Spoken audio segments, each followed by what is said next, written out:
He was called the Quiet Wolf for more reasons than one. Eddard Stark, Lord of Winterfell and Warden of the North, was not a man prone to seeking glory or ambition, especially in the south. True, he had once followed his friend and king, Robert Baratheon, through open rebellion. He had stood in the scorching sun of the Trident, fought valiantly for the man he believed should wear the crown, and seen the war end with Robert's coronation. But over the years, as the dust of that rebellion settled and the responsibilities of a great lord weighed upon him, Ned Stark had found no joy in southern intrigues. And so, when the royal summons arrived, urging him to become the king's hand, he chose differently. In another life, in another time, he might have left for King's Landing out of honor and loyalty to Robert. But in this thread of fate, he refused. The courier waited in the great hall of Winterfell, expecting either an immediate acceptance or a stoic acceptance masked as reluctance. Instead, he received gentle hospitality, a hushed deliberation among the lords of the North, and then the final word: "The North must look after itself. I beg his grace's pardon, but I cannot abandon my lands. My solemn duty lies here." The courier left with confusion weighing on his face, for none refused the king so bluntly. Few dared and fewer survived the fury that sometimes followed. Ned watched the rider vanish from the courtyard, cloak billowing behind him. For the first time in years, he let out a quiet, tremulous sigh, trying to see his path forward. Ned explained his decision to Catelyn that night under the ever-watchful eyes of stone direwolves in their bedchamber. She asked him, in a measured voice, why he had chosen not to go. He spoke of the North's precarious position, the threat of roving wildlings, the quiet rumors that the White Walkers were stirring beyond the wall, though he hardly believed them as anything more than ancient nightmares. He also spoke of the complexities in King's Landing, how the political climate there had grown more vicious year by year, and how he suspected that his presence might do little more than embroil him in the cunning plots of others. At least in the North, he could keep his family safe. He feared that the Lannisters, the Queen's family, would only resent his appointment, and that small resentments could become lethal games for the Iron Throne. Outside, in the frosted darkness, the wind howled as if in warning. King Robert Baratheon sat upon the Iron Throne in King's Landing. The letter from Eddard Stark lay before him, the unspoken refusal plain in his friend's humble words.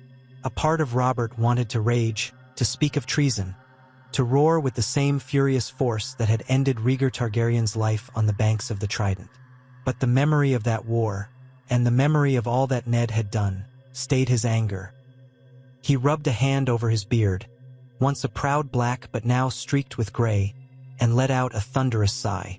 Renly, standing at the foot of the throne, tried to gauge his brother's mood.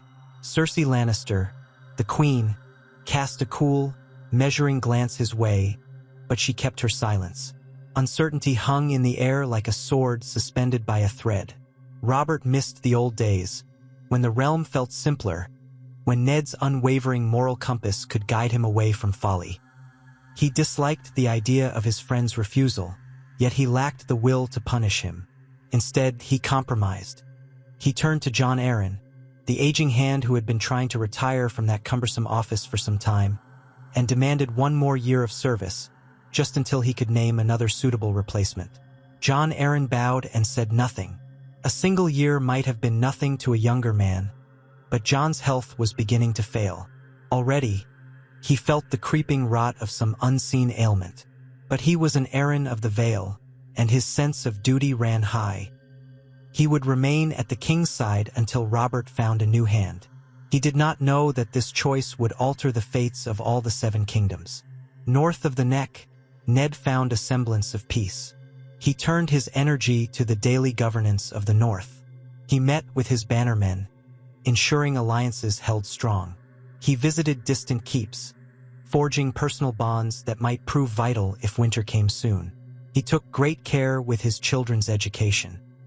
He trained Robb diligently in swordplay and the responsibilities of lordship, oversaw Sansa's lessons in courtesy and etiquette, and listened to Arya's complaints about her needlework lessons with a patient smile, offering her a training sword of her own when the swordsmaster was out of sight.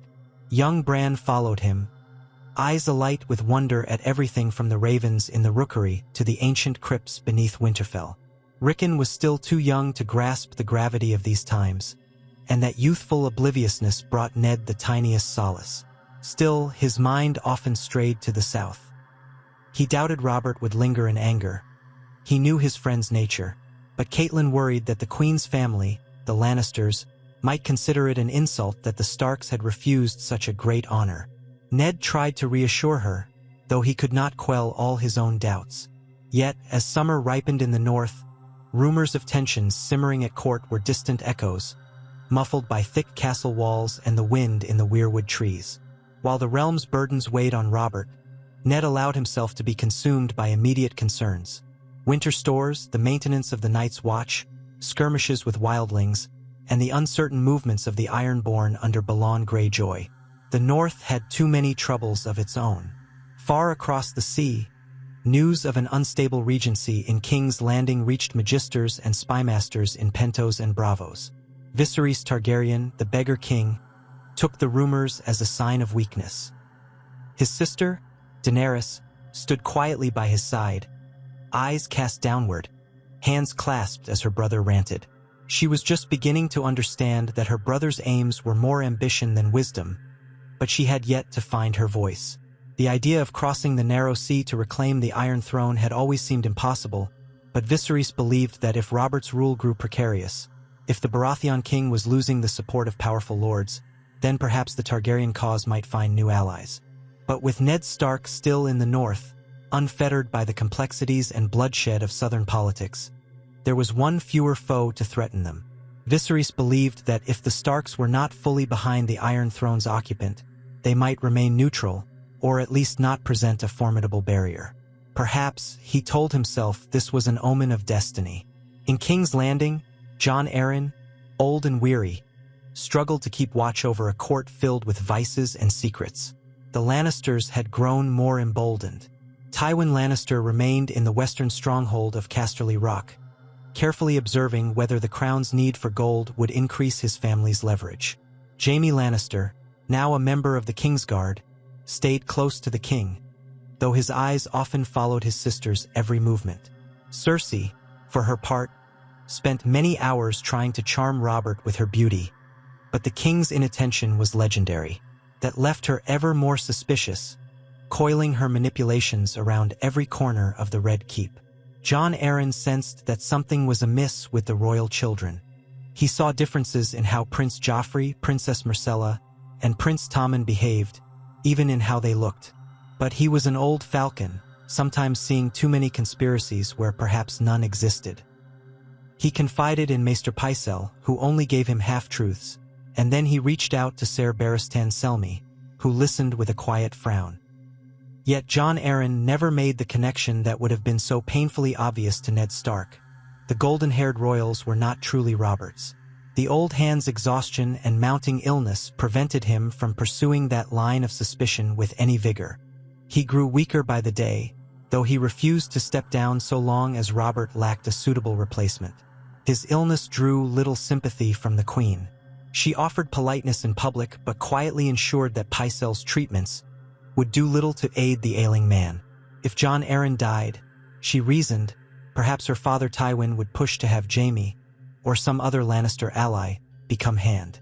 Then her family would rule the court from every angle. In fact, it was Pycelle who delivered the final nudge, administering a concoction that hastened Jon Arryn's demise, all while praising the benefits of his potions. And so, one night, the old hand took to his bed and slipped quietly into death. By dawn, the realm awoke to learn that Jon Arryn had passed. Morning bells tolled throughout King's Landing, though few truly wept for the old man. Robert insisted upon a stately funeral. He was not one to skimp on ceremony. The entire city watched as Jon Arryn's body made its way in a grand procession, knights in shining armor flanking the coffin, banners of House Arryn snapping in the wind. In the Vale, Lysa Arryn and her young son, Robert, received the body in the Ares Solemn Hall. Lysa's fear twisted in her heart. Though the official cause was declared a fever, she suspected foul play. Without Ned Stark's calming presence in the capital, without a kindly figure to trust, her terror blossomed. She wrote letters in secret, frantically sending word across the realm, insinuating that the Lannisters had murdered her husband. It was a cry for help as well as a warning, but few believed her. When her ravens flew to Winterfell, Ned considered her words carefully, recalling how Lysa's mind was prone to anxiety and fear. But still, he did not dismiss her entirely. Robert, meanwhile, floundered. King's Landing was a den of half-whispered rumors, and he disliked dealing with them. Jon Arryn's death had forced him to find a new hand at once. He did not relish the thought of writing once more to Ned Stark, asking for his service. The blow of Ned's initial refusal still stung. Instead, he looked upon the faces of those at court. Stannis Baratheon was gone. He had retreated to Dragonstone months ago, sullen and grim. Renly was too young for such a responsibility, in Robert's view, and the Lannisters were too cunning. In a desperate attempt to appease everyone, he named Mace Tyrell as his new hand, hoping to balance the power of the Lannisters with the great wealth and resources of Highgarden. Robert thought it an inspired compromise. He believed the Tyrells had always been dependable. Had they not fought valiantly during his rebellion under the leadership of the late Lord Tyrell? But Robert forgot the bitterness the Tyrells still harbored for the downfall of the Targaryens, especially after that savage siege of Storm's End. Balancing these houses was a delicate game, and Robert was not a delicate man. Mace Tyrell arrived in King's Landing with all the pomp of the Reach. His retinue included hundreds of knights, ladies, and servants, all swathed in green and gold. Roses adorned their horses, and the capital erupted in color and celebration. But once Mace settled into the Red Keep, it became clear that, while a man of good cheer, he lacked the incisive mind needed for the Game of Thrones. He was easily swayed by flattery, often manipulated by those seeking to line their pockets or gain strategic marriages for their children. Cersei sized him up quickly and saw no immediate threat. She realized that she could pull his strings if need be, so she allowed the Tyrell procession to remain untroubled. Robert, for his part, was content to let Mace host feasts and tournaments, distracting the small folk from the looming financial burdens that the crown had taken on. Coins flowed from the royal treasury as if it were an endless mountain of gold, which it was not. The Lannisters saw an opportunity. As the Iron Throne's debt soared, the crown relied more and more on Lannister gold. Subtly, their influence tightened around the seat of power. In Winterfell, Ned received Lysa's letters with growing concern. Catelyn read them beside him in the dim light of a single candle, her brow furrowing more deeply with each page. They discussed the possibility that the Lannisters had orchestrated Jon Arryn's death. Catelyn insisted that someone should go south to investigate, but Ned remained uncertain. Their friend, Jon Arryn, was indeed dead. Hadn't that been the impetus for Robert's original request that Ned become hand? But no, Ned reminded himself, that letter had arrived before the hand's death. The entire matter seemed like a labyrinth of suspicion, and the quiet life Ned had chosen by remaining in the north felt precarious now that these rumors reached him. If the Lannisters had truly committed murder, what would they do with that power? But he also knew that leaving Winterfell for King's Landing would place him at the very center of danger. He had chosen to keep his family safe. To run south now might jeopardize all he had held dear. When more urgent letters arrived, hinting that the Vale was near revolt due to Lysa's growing paranoia, Ned decided that he could not remain still. He could not ride to King's Landing as a politician, but perhaps he could meet with Lysa in the Eyrie, reassure her, and glean some truth to these accusations. So, with Catelyn at his side, he arranged a small company of trusted men. Ser Roderick Castle, Maester Luwin, and a handful of loyal guardsmen. Robb would rule Winterfell in his stead, under the guidance of trusted advisors. Sansa and Arya would remain at Winterfell, though both protested. Sansa wished to see more of the world, and Arya longed for anything that might relieve her from the courtly lessons she despised. Bran and Rickon were too young to argue the point, and so Ned and Catelyn departed under gray skies, bound for the Vale. Their journey south carried them through Moat Cailin, that ancient fortress of the Neck, where the marshes clung to ruinous towers. Ned felt a deep unease as he gazed upon those mossy stones. He remembered a time years ago when he had marched with Robert Baratheon in open rebellion. Now the land was at peace, or so it seemed, but the mood felt tense and uncertain. Along the road, they heard rumors that bandits had grown bolder in the Riverlands, that Lord Frey had started mustering more men than usual at the Twins, and that travelers were vanishing on the roads near Harrenhal. Ned thought of sending ravens to his bannermen, but decided to wait until he could learn more. The path to the Vale beckoned him onward. They arrived at the foothills of the Mountains of the Moon, where the Vale's high peaks loomed like silent watchers. The climb to the Eyrie was treacherous. Catelyn's breath quickened as she remembered making the ascent in her youth, though it felt far more daunting now. The stone paths, narrow and winding, led them ever higher into the cold, thin air.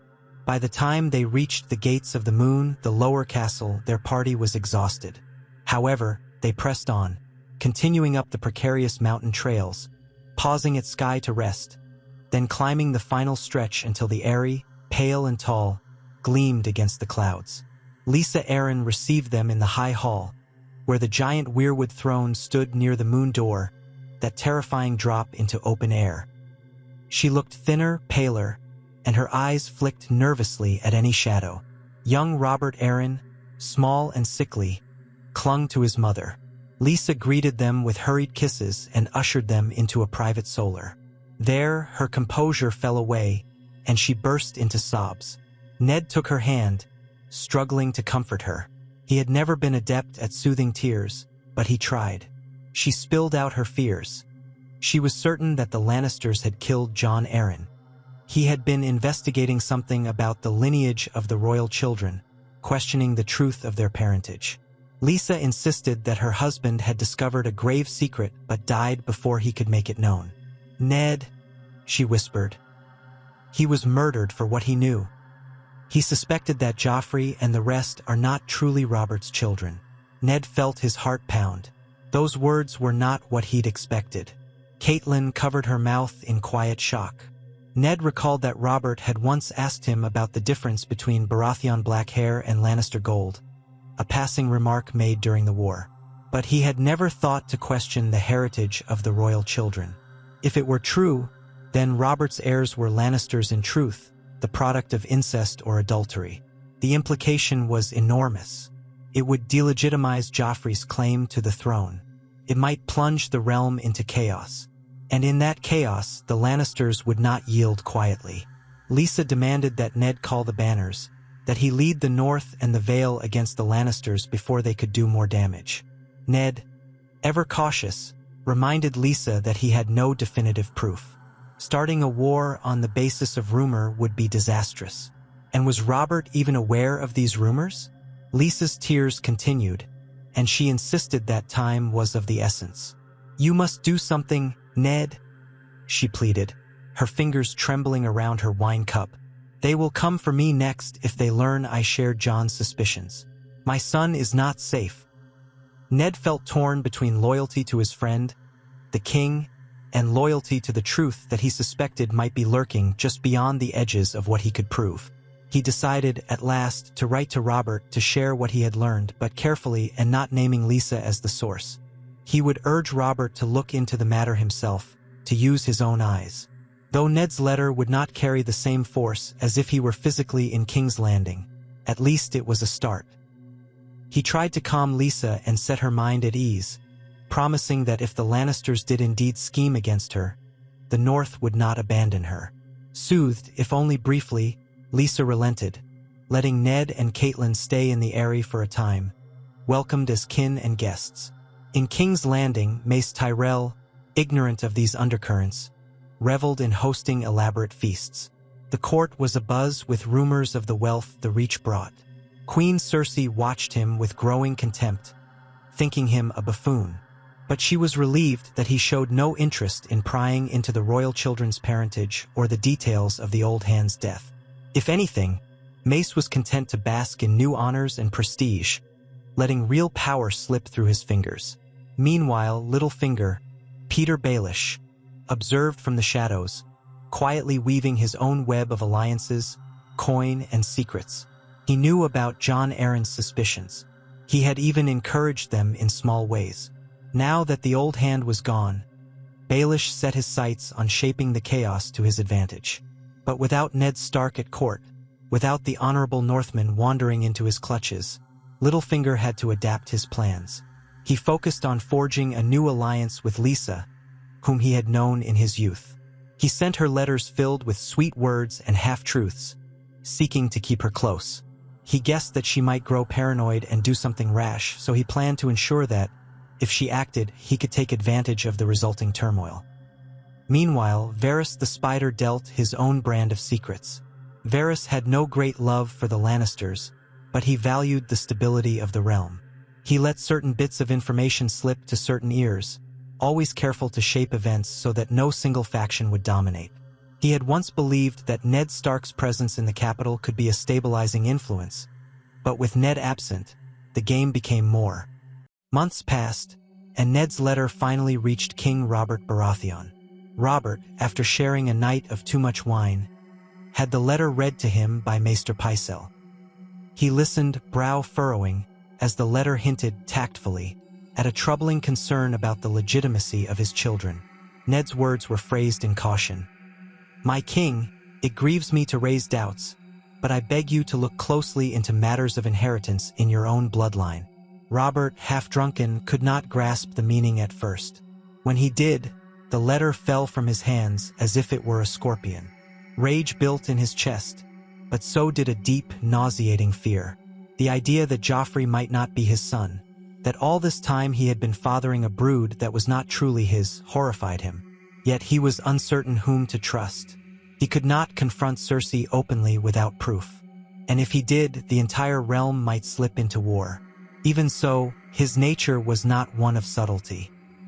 He decided that if Ned had heard such rumors, then Robert would not ignore them.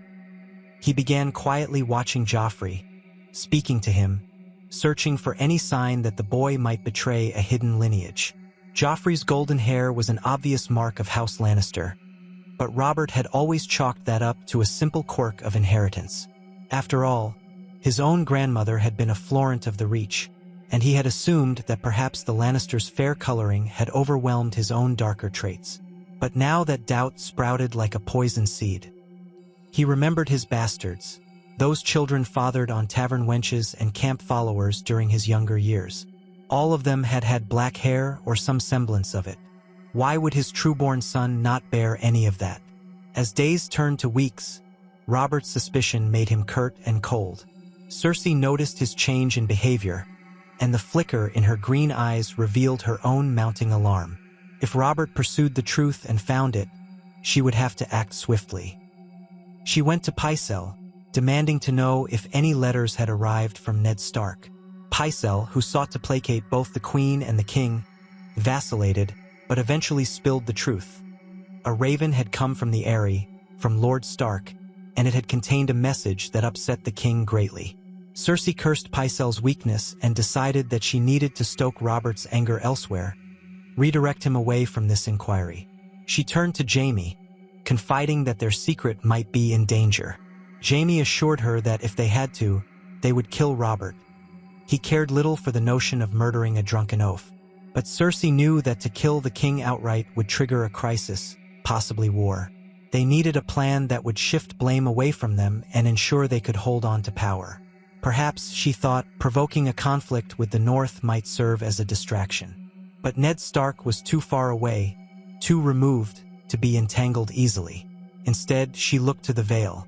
If they could draw Lysa Arryn into a confrontation, claiming that she was raising troops against the crown, then perhaps Robert would divert his energies to dealing with that threat.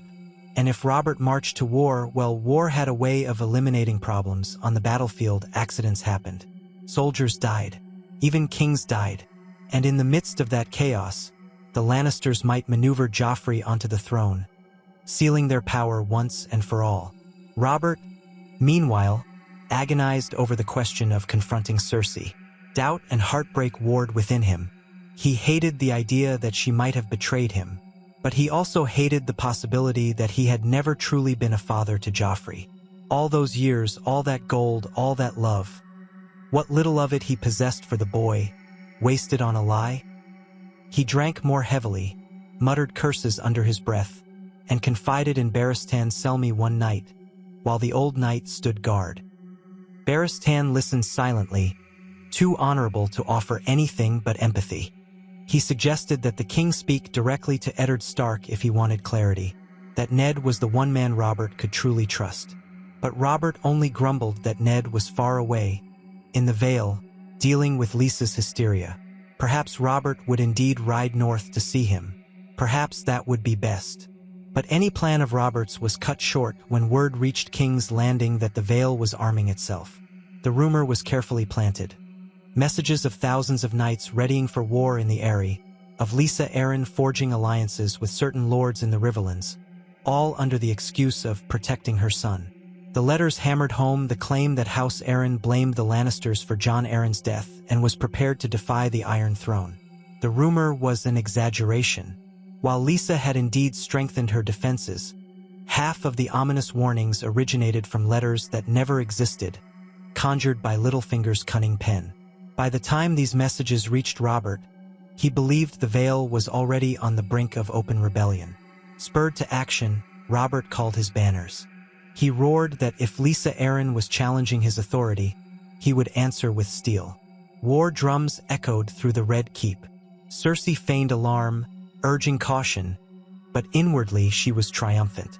If Robert was bent on forcing the Vale to submit, that meant marching the king's army up the King's Road and across the mountains, risking open combat.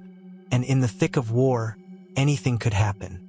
Jaimie and the Lannister forces would stand at Robert's side, as if loyal, but with the single push of a dagger, the realm's ruler might be replaced by a golden-haired boy.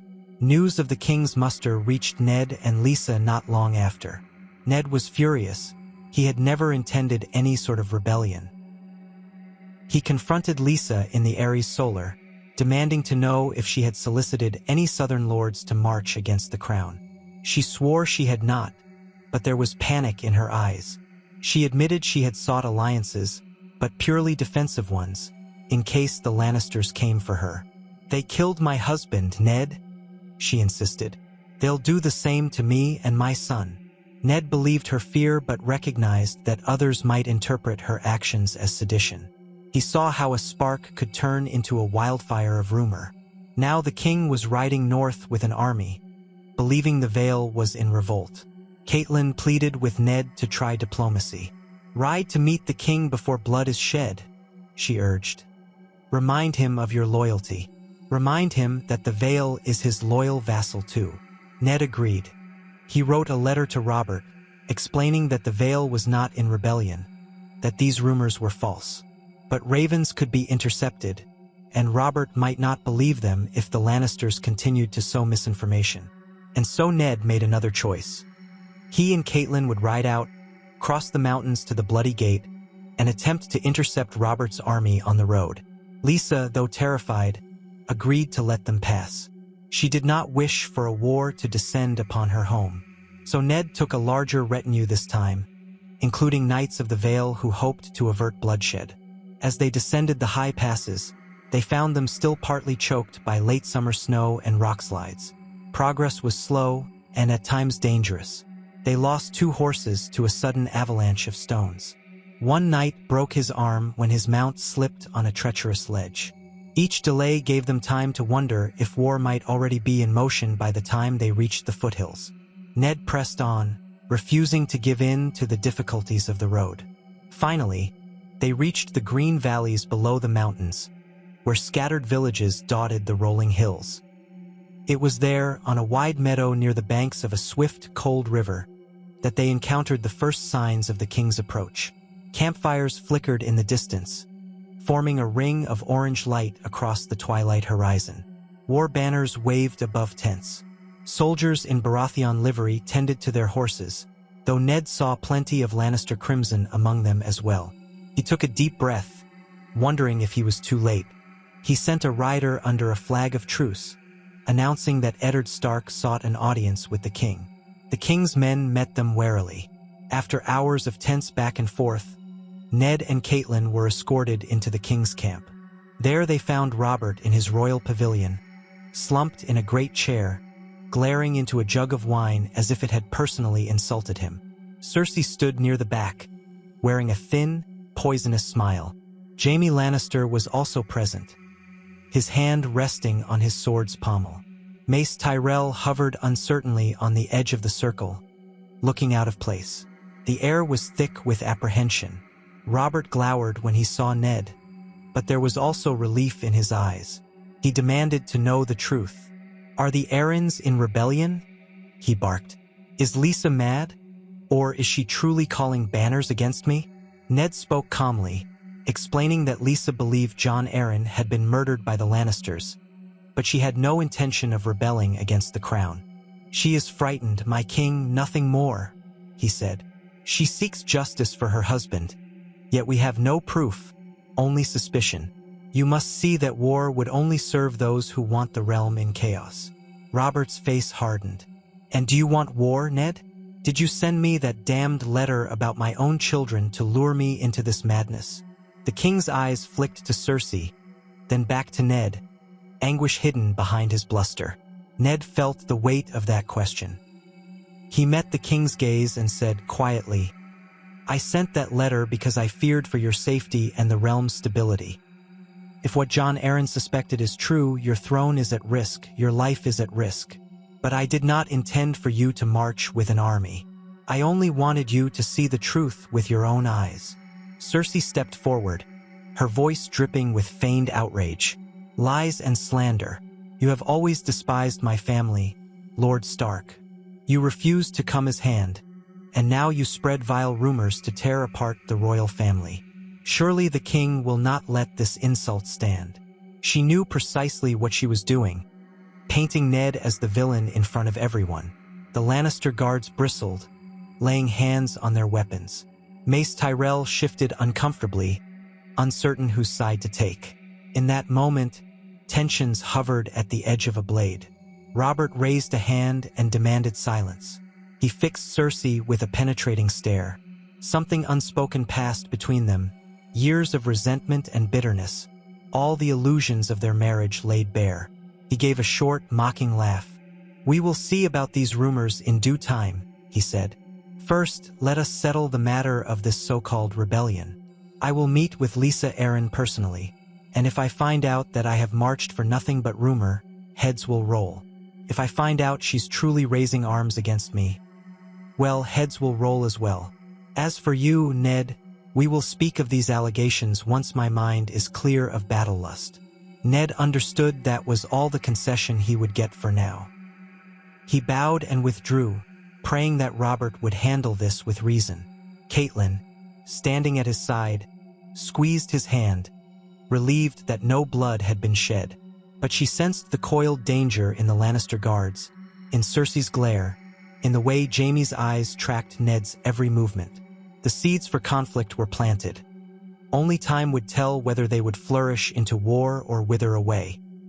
That night, around the king's campfires, the men of the North and the Vale who had accompanied Ned shared uneasy meals with the soldiers of the crown. There was no open hostility, Robert forbade it, but men from both sides eyed each other with distrust. Ned sat outside his tent, gazing at the distant stars, wondering if he had truly kept his family safe by remaining in the North. If anything, it felt as though the realm stood on the brink of an even greater disaster. If Robert discovered that his children were not his blood, would he strike out in fury and plunge the Seven Kingdoms into civil war? Would the Lannisters act first, cunning as they were, to seize the throne? And what of the Tyrells? How would they respond if open conflict erupted, and if the Targaryens across the narrow sea sensed an opening to return? In the flicker of campfire light, Ned prayed to the old gods for guidance, as he had done so often before. He wished he could hear their voices in the rustling leaves of the heart tree at Winterfell. But here, only the crackle of flames and the shifting stir of men's feet met his ears. Somewhere in the dark, a dire wolf howled, but it might only have been the wind. Ned bowed his head, reflecting on the choice he had made. He had stayed away from King's Landing to avoid southern intrigue, to protect his family, to keep the North strong. Yet fate had drawn him back into the realm's troubles all the same. Perhaps, he thought, no one could escape the pull of the Iron Throne. Honor and duty collided on every path. He did not know what the morrow would bring, only that he would have to face it with the same steadfast resolve that earned him the name of the Quiet Wolf. If war came, he would meet it. If peace could still be salvaged, he would fight just as hard for that. One thing was certain. The Game of Thrones had many moves yet to play, and even without Ned Stark and King's Landing from the beginning, its pieces had been set in motion. The drumbeat of destiny sounded in the distance, echoing from Winterfell to the Red Keep and beyond, and the fate of the Seven Kingdoms hung in precarious balance, awaiting the next turn of the wheel. That night, around the king's campfires, the torches burned late into the dim hours before dawn. Soldiers huddled in small groups over meager meals, exchanging anxious glances. The northern men who had accompanied Ned felt the weight of many eyes upon them. The king's soldiers wore the crowned stag upon their breast, but they also carried the lion of House Lannister in large numbers. War had not been declared, but anyone who looked upon this gathering could sense the realm balanced precariously upon a knife's edge. Soon, the banners might be drenched in blood rather than merely flapping in the night breeze. Eddard Stark stood outside his tent, gazing into the darkness. He thought often of Winterfell, wondering if Robb was managing the castle's affairs wisely in his absence. He recalled the final words he had shared with his son. Counsel about justice and mercy, about living by honor even when the rest of the realm might turn to deceit. He worried for all his children, but particularly for the young ones. Rickon, too little to understand the shape of war, and Bran, whose curiosity might place him at risk if ill fortune arose. Sansa and Arya remained in Winterfell as well, learning from their septa and tutors, though Ned knew how fiercely Arya disliked anything that kept her from a sword. These were ordinary parental frets, but in the looming storm of the realm, each one felt heavier. Now he was here, in a camp filled with men who might soon fight if the wrong word was spoken.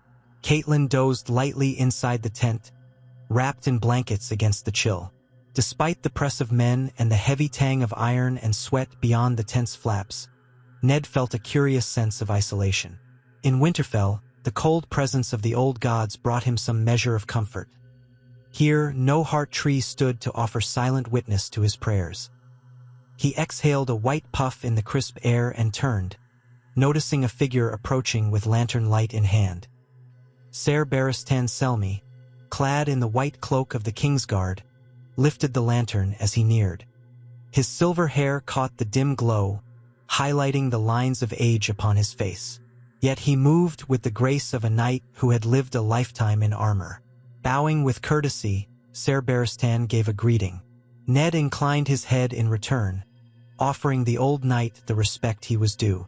Once, Barristan Selmy had fought valiantly for the Targaryens, yet Robert had honored him after the rebellion. If there was any man besides Ned himself who strove to serve honor first, it was Barristan Selmy. "My Lord Stark," Ser Barristan said quietly, so as not to attract attention from nearby tents. "His Grace asked me to escort you to him. He wishes to speak alone." Ned peered into the shadows beyond Selmy, searching for a sign of anything suspicious, but he saw only the faint outlines of men, the shapes of tents, and the flicker of distant torches. He nodded slowly. "I will come," he said, casting a brief look at the tent where Catelyn slept. He decided not to wake her. Likely, Robert only wanted his ear for a private conversation. He followed Ser Barristan through the camp, stepping around piles of equipment and the occasional dozing guard. The king's pavilion stood at the heart of the camp, larger than any other, draped with Baratheon yellow and black. Outside, several guards in gold cloaks stood at watch. They moved aside as Barristan approached with Ned, though they eyed him warily. Once inside, Ned caught the mingled scent of wine, sweaty cloth, and candle wax. Robert Baratheon sat behind a wide wooden table, a goblet in his hand, and the hour's lateness showed in the droop of his eyelids. He had been drinking again, that much was clear. A single torch in a bracket and a trio of candles atop the table cast dancing shadows across his broad face. "You took your time, Ned," Robert said, voice heavy with forced levity. "Sit, let's talk as we once did. Friends in the midst of troubles." He waved a hand at Ser Barristan, dismissing him with a nod of thanks. The Kingsguard knight retreated, leaving the two men alone. Outside, a few muffled voices drifted through the pavilion walls, but otherwise they had relative privacy. Ned removed his cloak, draping it over a nearby camp stool, and sank into the chair across from Robert. He studied his old friend, remembering the man who had laughed so mightily in youth, who had swung the warhammer that felled Rhaegar Targaryen by the trident. How that memory now felt like a relic from another age. Robert's hair had thinned, and what remained was shot through with gray. His face, once handsome, showed the wear of indulgence and discontent. Even so, there was a glint in his dark eyes that spoke of the temper and pride that had not diminished one whit. They sat in silence for a moment. Robert took a swig from the goblet, belched, and then set it aside. "Gods, this is a fine mess, Ned," he muttered. "I only asked you once to be my hand, and you refused. Now here we are. We have an army, or half of one at least, pointed at the Vale, and I'm not entirely sure what I'm doing. I can't tell if Lysa Arryn truly plots rebellion, or if she's just a frightened widow chasing shadows." His gaze flicked toward Ned. "You told me these rumors of my children. You told me something that gnaws at me in the night. My temper wants to bellow that it's a lie, but my head won't let it be." Ned pressed his lips together, uncertain how to tread. Carefully, he replied, "Jon Arryn died under suspicious circumstances, that much I believe.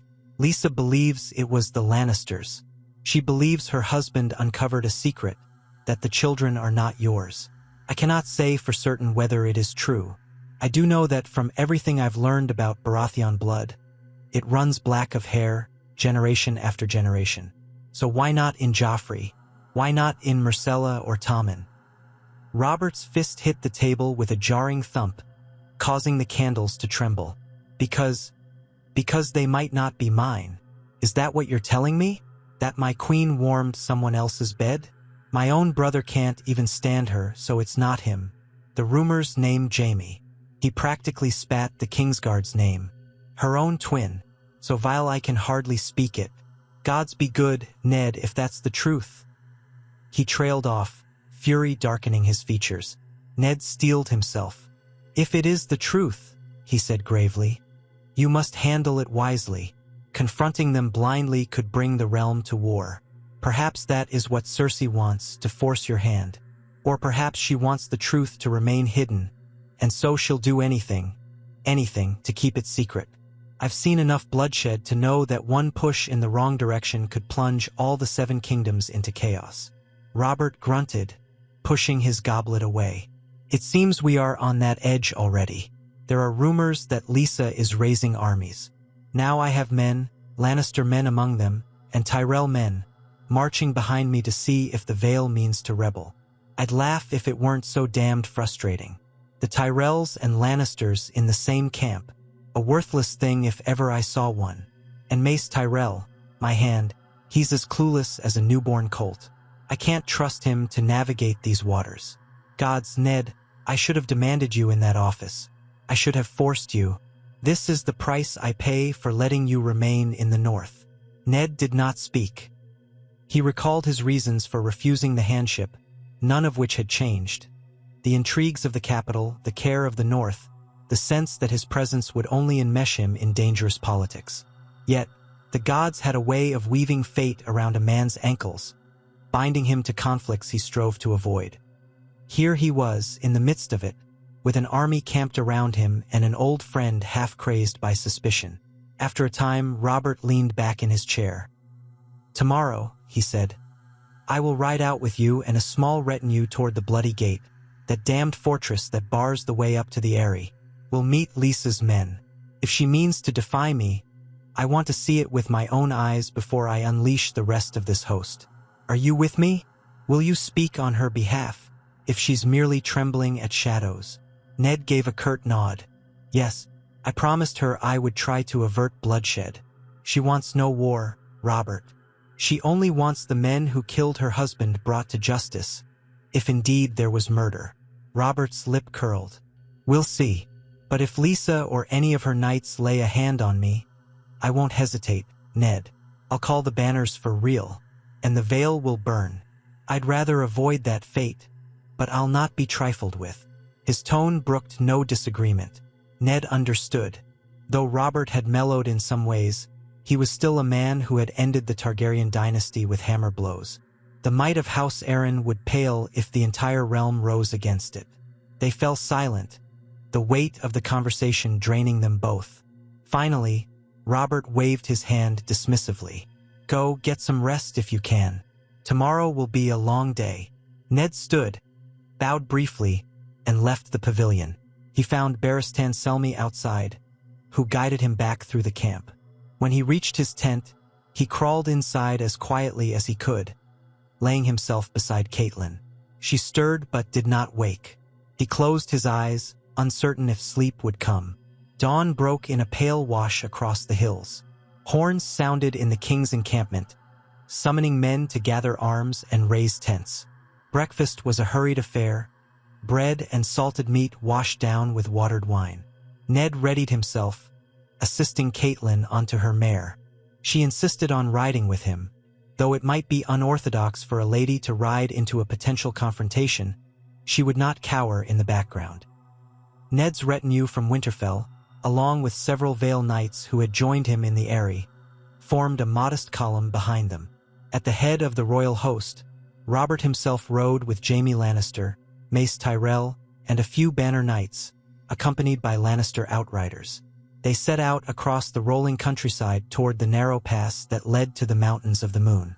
Cersei remained behind at the main camp with her younger children, Myrcella and Tommen.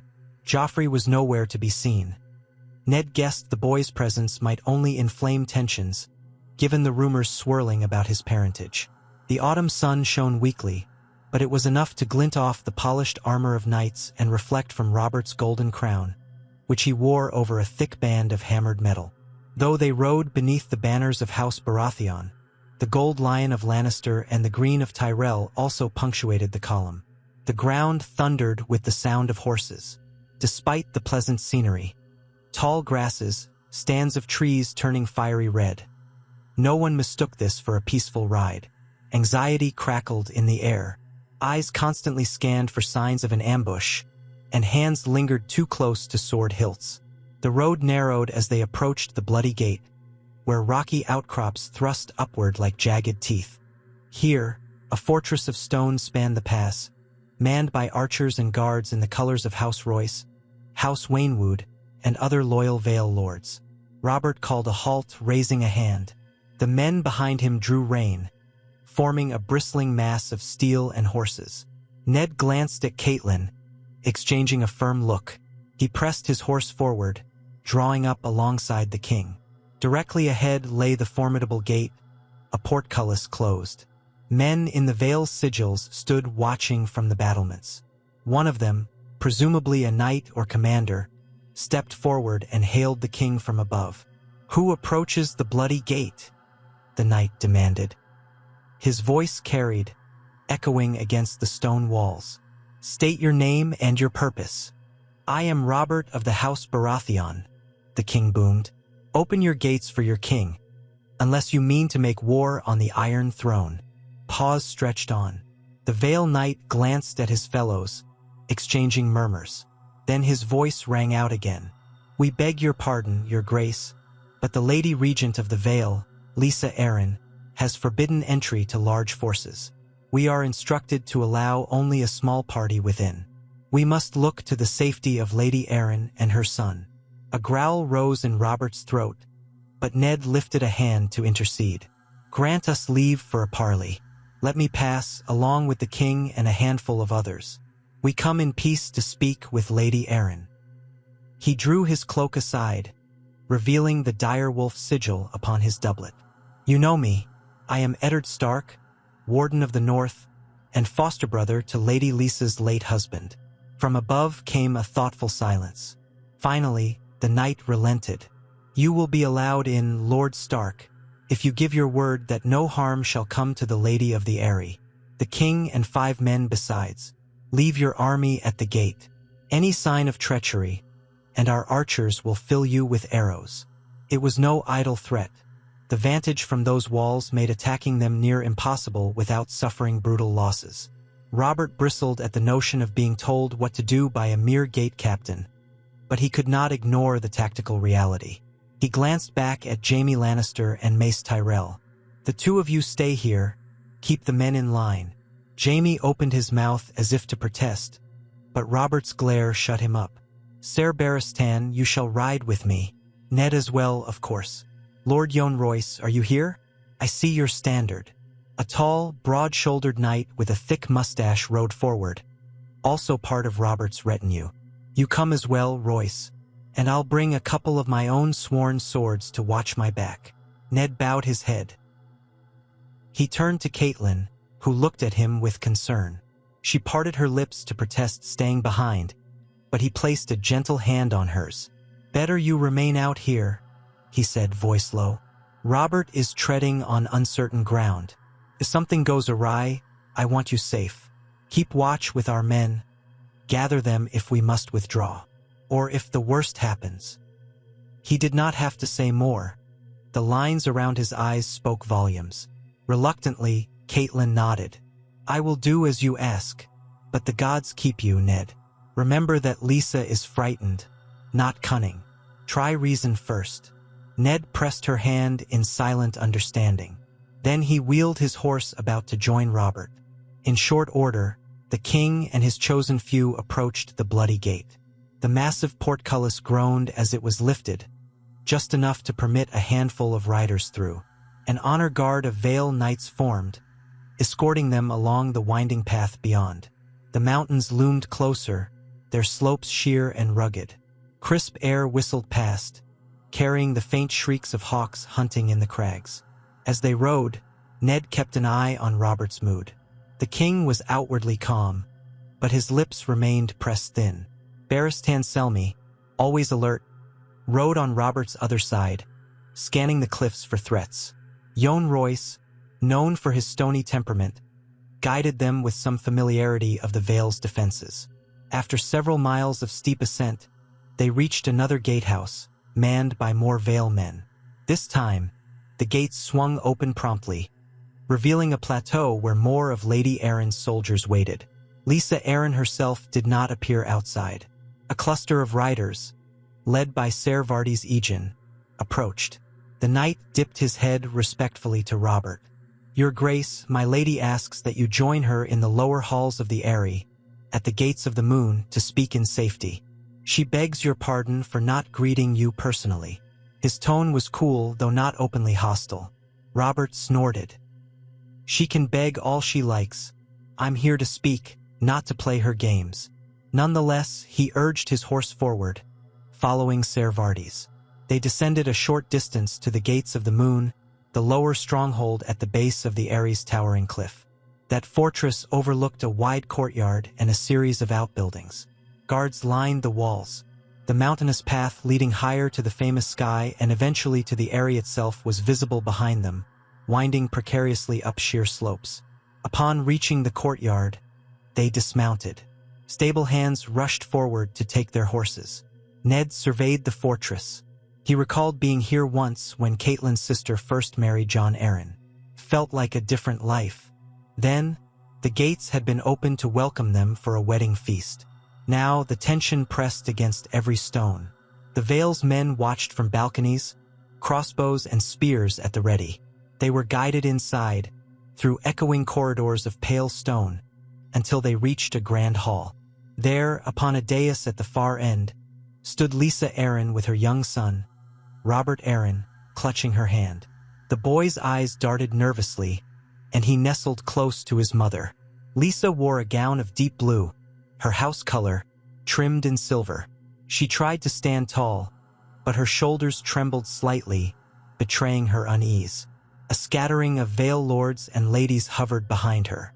Ned recognized Lady Waynwood, Lord Nestor Royce, and others who had sworn fealty to House Arryn for generations. Trumpets sounded a brassy note as Robert and his party entered the hall. Ser Vardys Egen announced them with due ceremony, though the effect felt hollow in the tense silence. Robert stopped a dozen paces from the dais, crossing his arms over his broad chest. Ned halted at his side, scanning the assembled Vale lords. He saw fear on some faces, resolve on others. Lysa had clearly whipped them into a state of high suspicion regarding the crown's intentions. "Lady Arryn," Robert said with the faintest sneer, "it seems you have gone to great effort to keep me at arm's length. I have come to learn whether you intend to stand with your king or set yourself against him. I have heard disturbing tales of you rousing your knights, forging alliances, and making an enemy of the Iron Throne. I would have your answer plainly, here and now." Lysa swallowed hard. She lowered her eyes briefly, then forced herself to meet the king's gaze. "Your Grace, I have no desire to be your enemy. I only wish to protect my son and my lands from those who murdered my husband. My lords have rallied to defend the Arryn case." She caught her breath, her voice wavering. "In case the same fate that befell Jon should come for me." Robert's face reddened. "Your husband, Jon Arryn, was Hand of the King. He served me well. You claim he was murdered. You claim the Lannisters did it. Those are grave accusations. Yet you refuse to present yourself at court to prove them? Instead, you barricade yourself behind these mountains, scaring half the realm into believing you're in open rebellion. By the gods, Lysa, how am I to interpret that if not as disloyalty?" She faltered. Before she could reply, Ned stepped forward, speaking in a measured tone. "Your Grace, my lady sister-by-law is not a warrior or a schemer. She is frightened. Her fear has led her to gather what defenses she can, but I have spoken with her, and she does not intend to rise against the throne. She merely mistrusts the Lannisters' presence in your court.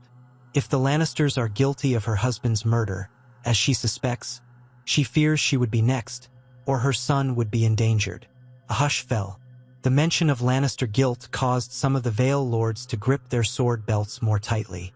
The rumors had indeed taken root here. Robert stood still for a moment, then slowly paced a few steps. "You are safe enough here, Lysa, but I cannot have you undermining the peace of my realm. If you had come to me, presented your case, I would have listened. Hiding away only breeds suspicion." Lysa's chin lifted. "If I came to King's Landing, I would be under the watchful eye of the Queen and her lions. They are cunning, my lord, cunning and ruthless. Ask Ned. Ask him about these rumors regarding the royal children." Her voice grew more strident, gesturing to Ned. "Jon Arryn discovered secrets that threatened the Lannisters' hold on power. He was silenced for it." Robert's gaze flicked to Ned, and his jaw clenched. "Lady Arryn, enough of that here. If you have proof, show it. If not, hold your tongue. I am not here to condemn my children without cause. I am here to see if I must call the banners against you." A bitter laugh escaped Lysa's lips. "Then call them, if you will. We of the Vale will not kneel to a king who protects murderers. But if you are truly the Robert the First once knew, my husband's friend, a man of honor, then you will help us seek justice.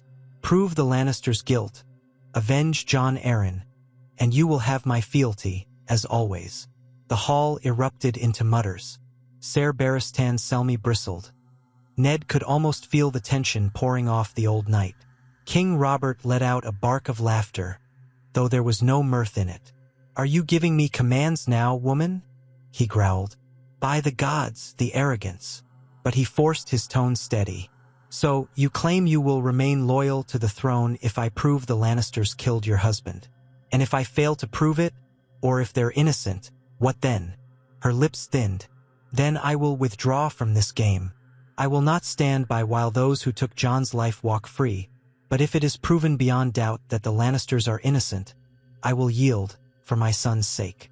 Ned felt a surge of relief, though slight, that Lysa was at least offering some form of negotiation. Robert eyed her, then turned to Ned. "Very well. We will have a trial of sorts, an investigation. Not here, not now. I will send my best men to look into Jon Arryn's last days, his interactions, and these rumors. If you want a seat at that investigation, Lysa, you may send your own people. But you will not raise your banners against me in the meantime. In return, I won't bring the hammer of the Iron Throne down upon your Vale." Agreed. It was not a warm bargain, but it was a bargain nonetheless. Lysa pressed her lips together, then nodded. Agreed, on condition that the Lannisters do not set foot in the Eyrie. I will not admit them here, and I will not come to King's Landing while the Queen's family holds sway. Robert snorted. I'll not command you to kneel at the feet of the very people you fear murdered your husband. Stay here if you must, but do not hamper my men if they come to ask questions. He paused, turning to Ned, a measuring look in his eyes. Ned, this investigation, would you lead it? You started this business with your letters and suspicions. Will you see it through? That was precisely what Ned had wished to avoid. A role in King's Landing's intrigues. But how could he refuse now? Duty loomed large, and he felt compelled to do what was right. I will do what I can, Robert, he said quietly. I will not let Jon Arryn's memory go unanswered if there was foul play. Lysa breathed a small sigh of relief, as if Ned's involvement was her best chance for truth. Robert's expression was more guarded. Then it's done. Let us end this pointless standoff before good men die for no reason. He turned to Lysa again. I will return to my camp, reorder my men, and prepare to depart. I expect no further talk of rebellion. Is that clear? Lysa inclined her head stiffly. It is clear, Your Grace. She gave a wavering glance to Ned, but otherwise stood silent. Ned thought he detected gratitude and something akin to desperation in her eyes. She was placing a measure of hope in him. He only prayed he could find the truth without bringing further disaster upon the realm. Without ceremony, Robert and his escort turned and left the hall. The tension lingered in the air like a thundercloud, but at least swords remained sheathed. Ned followed, heart pounding from the gravity of what had just transpired. There would be no immediate war in the Vale, thank the gods, but an investigation into the Lannisters could tear the court apart.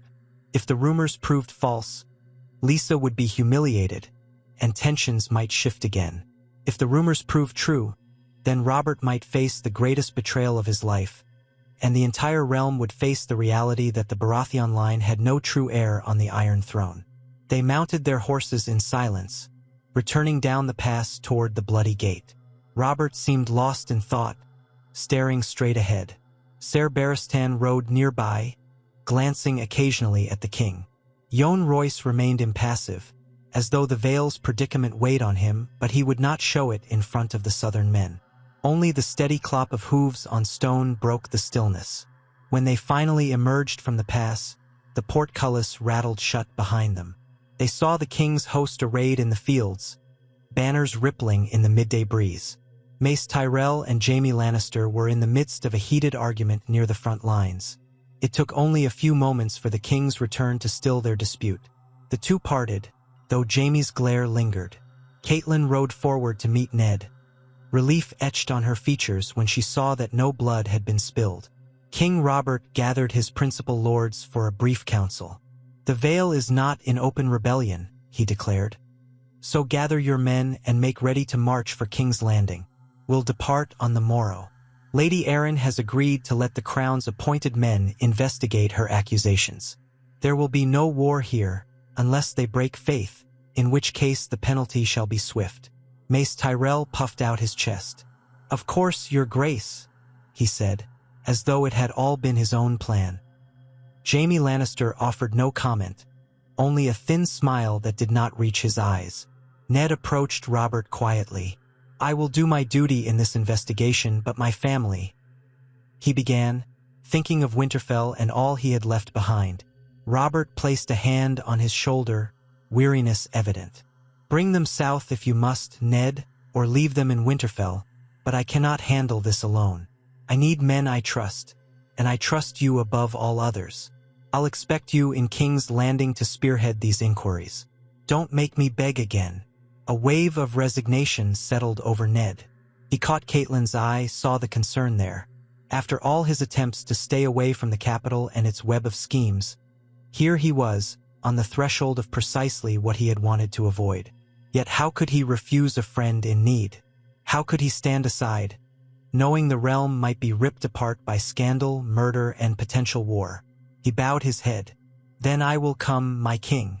Let the gods help us all. The king nodded firmly. They had better, or we are well and truly doomed. They broke camp the next morning under slate-gray skies. Robert moved quickly, not wishing to linger near the Vale's defenses. The road leading south stretched out before them like a promise and a threat at once. Small folk gave the marching army a wide berth, sheltering behind locked doors or fleeing to the fields to watch from afar. No one wished to be caught in the crossfire if the king's temper erupted. But the day passed uneventfully. By noon of the second day, they had put miles between themselves and the pass to the Eyrie, and the mood in the host eased somewhat. Ned rode beside Catelyn. I fear I've done exactly what I promised I would not. I've become entangled in southern matters, he told her, voice subdued. All the reasons I stayed behind in Winterfell, gone now. Duty calls me to King's Landing anyway. Catelyn reached over and placed a hand on his forearm. You did what you had to do. Jon Arryn was dear to us. He was like a second father to you and Robert. If he was indeed murdered, his killer cannot go unpunished. And if not, if Lysa's fears are misplaced, then the realm must know. What you do now is honorable, Ned. Our children will understand someday. He nodded, though the burden weighed on him. I'll need you beside me, Cat, if you're willing. King's Landing will be no safe place. But it might be better if we stay together, for the children's sake too. She cast her gaze to the horizon, thinking of Sansa, Arya, Bran, Rickon, and Robb, who remained as heir in Winterfell. Perhaps we can bring the girls and the two youngest. Robb is nearly a man grown. He can hold Winterfell with trusted counselors. Bran has so many questions about the world. I'm not certain if a journey south would do him good or put him in danger, but the same can be said of staying behind. Ned exhaled. Let us think on it. The king wants me in the capital soon. Once we reach the crossroads, we may send a raven to Robb with instructions. As for the investigation, I only pray the truth is not as dark as I fear. 2 days later, the host merged with the King's Road that snaked all the way to the capital. They passed the ruins of ancient watchtowers, fields half-harvested, and villages that cautiously greeted them or retreated indoors, uncertain of the king's mood. Jaime Lannister resumed a place near the front, exchanging few words with anyone except his fellow Lannister knights. Mace Tyrell lagged behind, accompanied by a considerable retinue from Highgarden, always chattering about how the harvest in the Reach was especially bountiful, and how he would host a grand tournament in King's Landing to celebrate peace in the Vale. Robert sometimes rolled his eyes at the man's endless babble. But behind that babble lay a significant reality. The Tyrells had brought a large force, and if war broke out, they would be a deciding factor. One late afternoon, as the camp was being set for the night, Jaime Lannister approached Ned Stark's tent. It was a move that put Ned's guards on alert, for no cordial relationship existed between them. Jaime, clad in gleaming armor, removed his gauntlets and offered a wry smile to the men at the tent flap. "May I speak with Lord Stark?" he asked in that silky tone that belied his lethal skill. Ned emerged, seeing the Kingslayer standing there. He pressed his lips together. "Sir Jaime," he acknowledged. "To what do I owe the honor?" Jaime's green eyes flashed with mirth. "I come with a friendly warning, Lord Stark. You've forced the king into investigating these rumors. That means you'll be investigating me, my sister, perhaps even our father. Take care, for rattling a lion's cage seldom ends well for the unwary." Ned arched a brow. "Is that a threat, sir?" Jaime chuckled, leaning on the pommel of his sword as though it were a casual pose. "A threat? From me? I merely wish to remind you that your life is dear to your family. What good will come of stirring this pot of accusations? If you're wise, you'll find no evidence of wrongdoing on our part. You'll conclude that Jon Arryn's death was a sad fever, nothing more. The Lannisters did not kill him, and my sister's children are the rightful heirs of the king. Then you can retire to Winterfell, safe in the knowledge that all is well." Ned felt his blood stir. "I will not lie about what I find, Jaime. If there was no crime, so be it. But if there was, I will not let it go unpunished." Jaime shook his head, a faint smile on his lips as though amused by Ned's stubborn honor. "Your father died in King's Landing for his sense of honor," he said softly. "I wonder if you've learned anything from that." Ned's jaw tightened. The memory of his father, Rickard Stark, executed by the Mad King, igniting old anger. "I learned that the Iron Throne can be occupied by men who commit atrocities, and that it's the duty of the honorable to stand against them. Now, if you have no further business, Sir Jaimie, I'd prefer to see my family in peace." Jaimie's eyes gleamed, but he inclined his head as though granting permission. "As you wish, Lord Stark. Remember my friendly advice." With that, he turned and strode off, golden hair shining in the dying sunlight. Ned watched him go, exhaling slowly. Something about Jaimie's confidence chilled him. The Lannisters had grown used to weaving themselves so deeply into the realm that they believed themselves unassailable. If he uncovered truths that threatened their power, they would not hesitate to retaliate. He thought again of Catelyn, of his children, wondering if he was about to drag them into the lion's den. Meanwhile, 1,000 miles away, on the continent of Essos, Daenerys Targaryen stood on a balcony overlooking a vast stretch of grasslands. The Dothraki Sea, it was called, though it was grass rather than water. Wind rippled through it, making waves of green. She rested her slender hands on the carved stone balustrade. Behind her, Khal Drogo's Khalasar swirled in a frenzy of preparation, for they were soon to depart Vis Dothrak, the sacred city. Her brother, Viserys, was nowhere to be seen at the moment, likely off skulking in frustration because Drogo had not yet given him the army he wanted to sail for Westeros. Daenerys closed her eyes and felt the warm breeze on her face. She was just beginning to find her place among the Dothraki, learning their language, their customs. She was no longer the frightened girl forced to marry a warlord to gain an alliance. Slowly, she was beginning to see herself as blood of the dragon. Yet the whispers from Westeros, of a king who sat upon the Iron Throne, grew more complicated by the day. Merchants passing through Essos carried rumors of unrest, of Robert Baratheon rallying forces or quelling rebellions. None knew that Eddard Stark had refused the position of hand, that Mace Tyrell now acted in that capacity. Nor did they suspect the swirl of rumor regarding the Lannisters and the king's children. The whispers Daenerys heard were half-truths at best.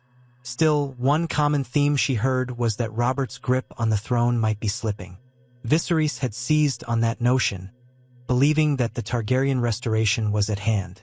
If Robert was weak, if the Seven Kingdoms were fractured, the time for House Targaryen's return was ripe. Viserys insisted daily that Drogo must cross the narrow sea soon, but the call was in no hurry. Daenerys suspected that until Drogo felt personally motivated, some insult or some opportunity, he would not commit his riders to an ocean voyage. The Dothraki feared the sea as something unnatural. For now, Daenerys had to navigate the tension between her brother's demands and her husband's will, all while discovering her own path. Back in Westeros, Robert Baratheon's host made good time along the King's Road. The morning they reached the Crossroads Inn, where one road branched west to the Riverlands and the other continued south to the capital, Robert declared a day's rest. The men needed to reshoe horses and replenish supplies. Most of the army was to continue to King's Landing, but some outriders were sent toward Riverrun for reconnaissance, ensuring no hidden threats lurked in the Riverlands. Ned took advantage of the pause to pen ravens to Winterfell. He briefly summarized the situation. An investigation into Jon Arryn's death was to proceed. The Vale was pacified for now, and he would soon arrive in King's Landing as a reluctant investigator. He requested that Robb continue to hold Winterfell, and added instructions for Maester Luwin to see to the daily governance. Then he and Catelyn discussed which of their children might accompany them.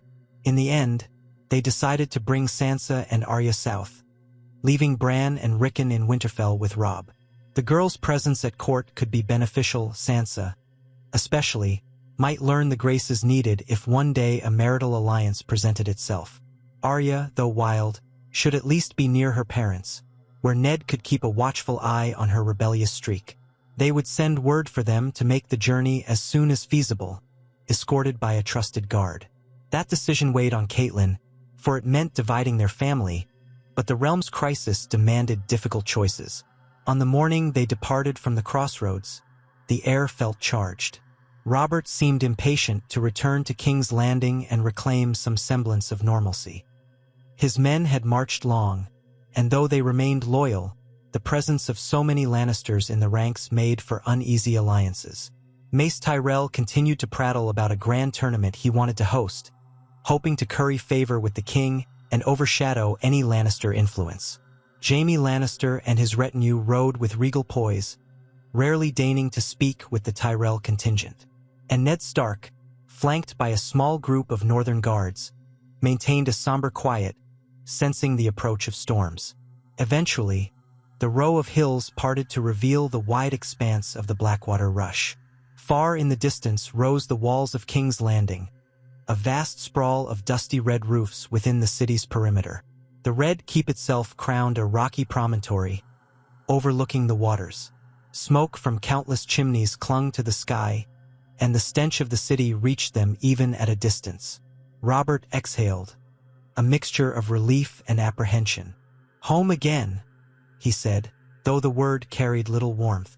Perhaps in his memory, Storm's End was home, not this city. But the Iron Throne demanded his seat in the capital. They crossed the city's gates in a torrent of steel and banners, the crowds parting to watch their king return. Some cheered, some muttered. The presence of so many heavily armed soldiers bred anxiety among the common folk. Robert led the column uphill to the Red Keep, with the gold cloaks of the City Watch hastening to clear the streets.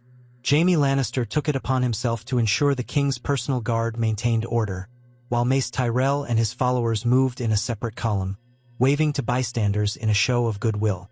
Ned and Catelyn stayed close behind the king, remembering their last visit here years ago, the crowning of Robert after the rebellion, the revels that followed. Then, a sense of triumph had reigned. Now, the city felt burdened by suspicion and debt, for rumors said the crown was deeply indebted to the Lannisters and others. At the Red Keep, courtiers and servants poured out to greet them. Robert dismounted with a heavy grunt, passing his reins to a groom. Cersei Lannister appeared on the steps, flanked by her children. Joffrey, Myrcella, and Tommen stood in fine garments, forced smiles on their faces. Ned watched Robert's reaction to Joffrey. He saw the flicker of uncertainty in the king's eyes, swiftly masked by a gruff paternal nod. Cersei stepped forward, claiming a kiss on the cheek from her husband, though it looked more like a perfunctory gesture than an act of love. "My lord," she said sweetly, ignoring Ned altogether for the moment. "I am relieved you have returned safely. The city stands in gratitude." Robert grunted noncommittally, stepping aside so the flow of lords and knights could dismount and file in. Ned was among the last to enter, accompanied by Catelyn. Varys the Spider emerged from the throng, smiling his perfumed smile. "Lord Stark, how wondrous to see you in the capital again," the Master of Whisperers said, voice soothing. "The king's court has felt quite incomplete without the presence of northern honor." Ned inclined his head. "Lord Varys, I hope the city has remained peaceful." He did not trust the eunuch, but neither did he wish to provoke him. Varys chuckled. "Peaceful enough, my lord, though the capital is ever a place of little intrigues. One hears this rumor or that, but seldom do they prove true. I trust your own journey was eventful." Ned's jaw tightened. "Eventful, yes." He offered no more. Varys regarded him with unreadable eyes, then bowed lightly and vanished into the swirl of courtiers. Littlefinger appeared soon after, his mocking grin in place. "Ah, Lord Stark, welcome. I was so disappointed to hear you would not be our hand when the king first summoned you. But now, you are here regardless. Perhaps the gods enjoy a little irony." Ned refused to banter with Peter Baelish. He recalled the man's role in the past. His duel with Brandon Stark, the heartbreak he had caused Catelyn, the cunning way he had acquired wealth and power since. "Sometimes the gods show poor taste in their humor," he said quietly. Littlefinger smirked. "As you say, will you be staying in your old chambers?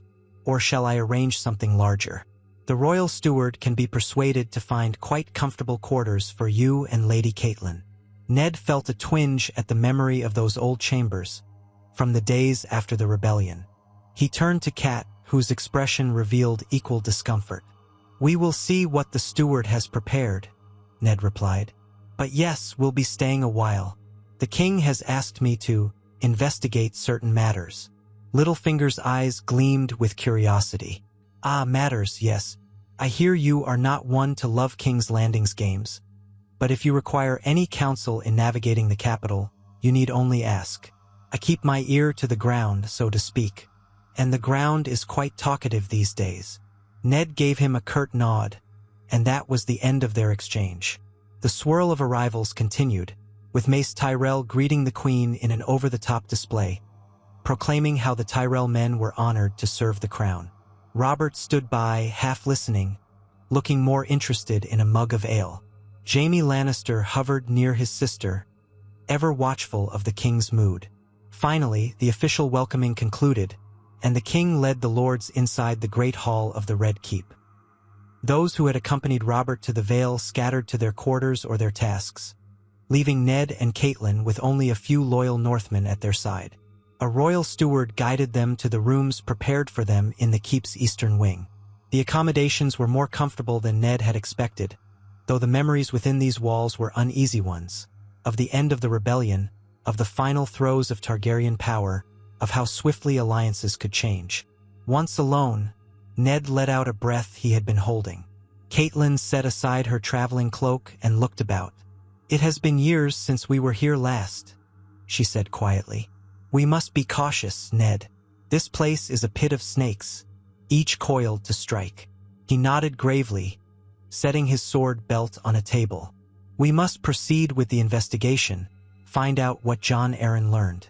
And we must watch ourselves. The Lannisters will not wait idly if they suspect we're getting close to the truth." That very evening, the king summoned Ned to the council chambers, an urgent session for the small council. Catelyn remained in their quarters, still exhausted from travel.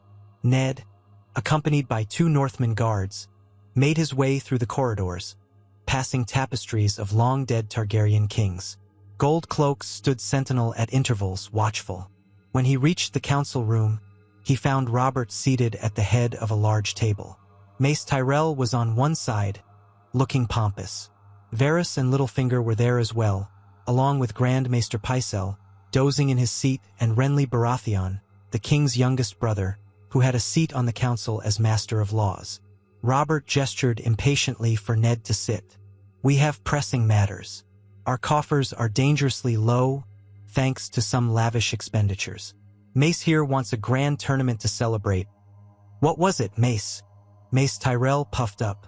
"The safe resolution of the Vale crisis, Your Grace. Surely the people would love a splendid display of knights and feasting. It would do wonders for morale." Robert scoffed. "We barely resolved that crisis. We're not at war yet, but the treasury can ill afford the expenses. Ask Littlefinger if I'm jesting. He's master of coin, and he'll tell you how the realm drowns in debt." Littlefinger raised an eyebrow, his tone smooth. "The realm does indeed owe a great deal, mostly to Lord Tywin Lannister, though there are other creditors. Still, if one invests in a grand tournament, the taxes and tariffs from the crowds might offset some costs.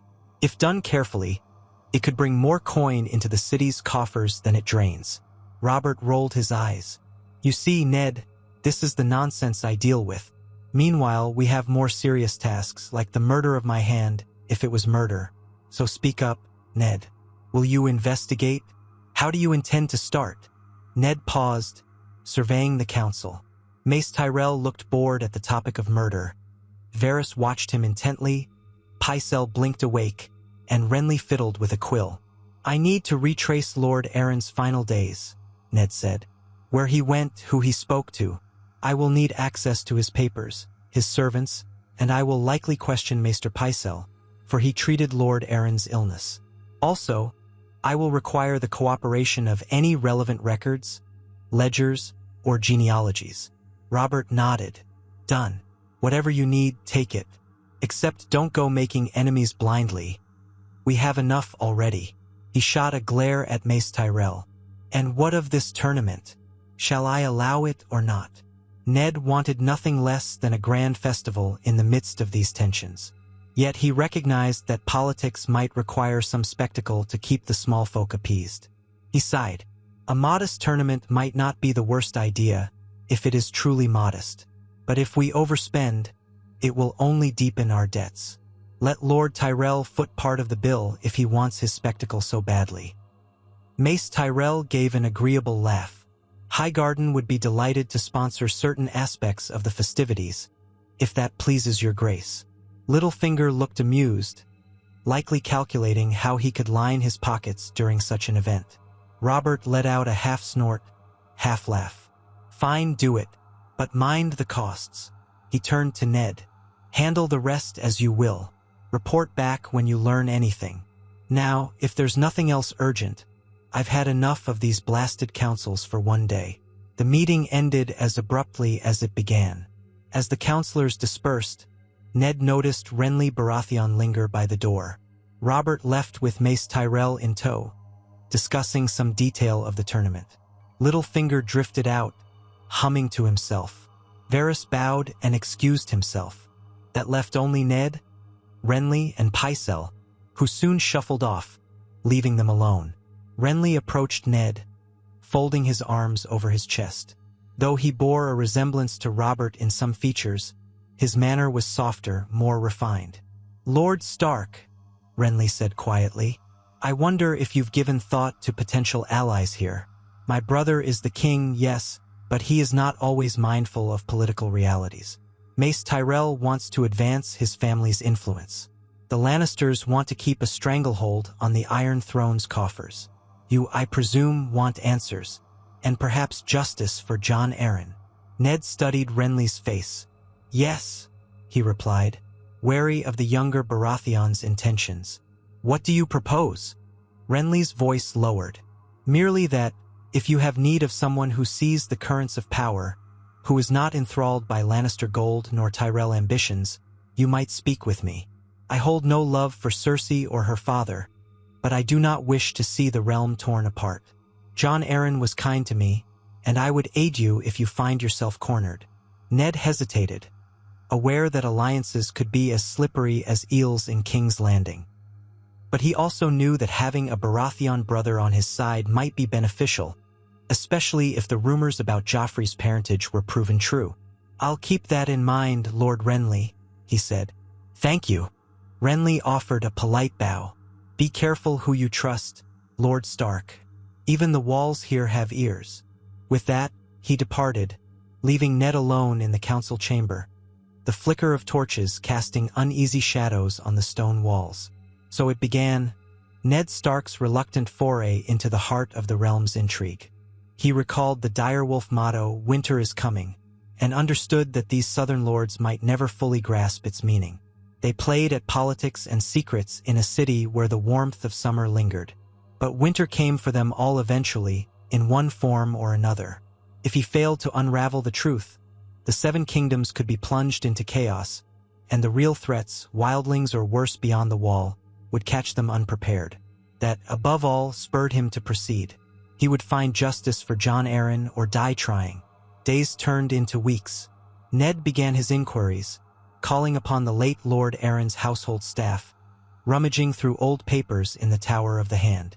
Jon Arryn's personal scribe, a nervous man named Dryden, provided some insight.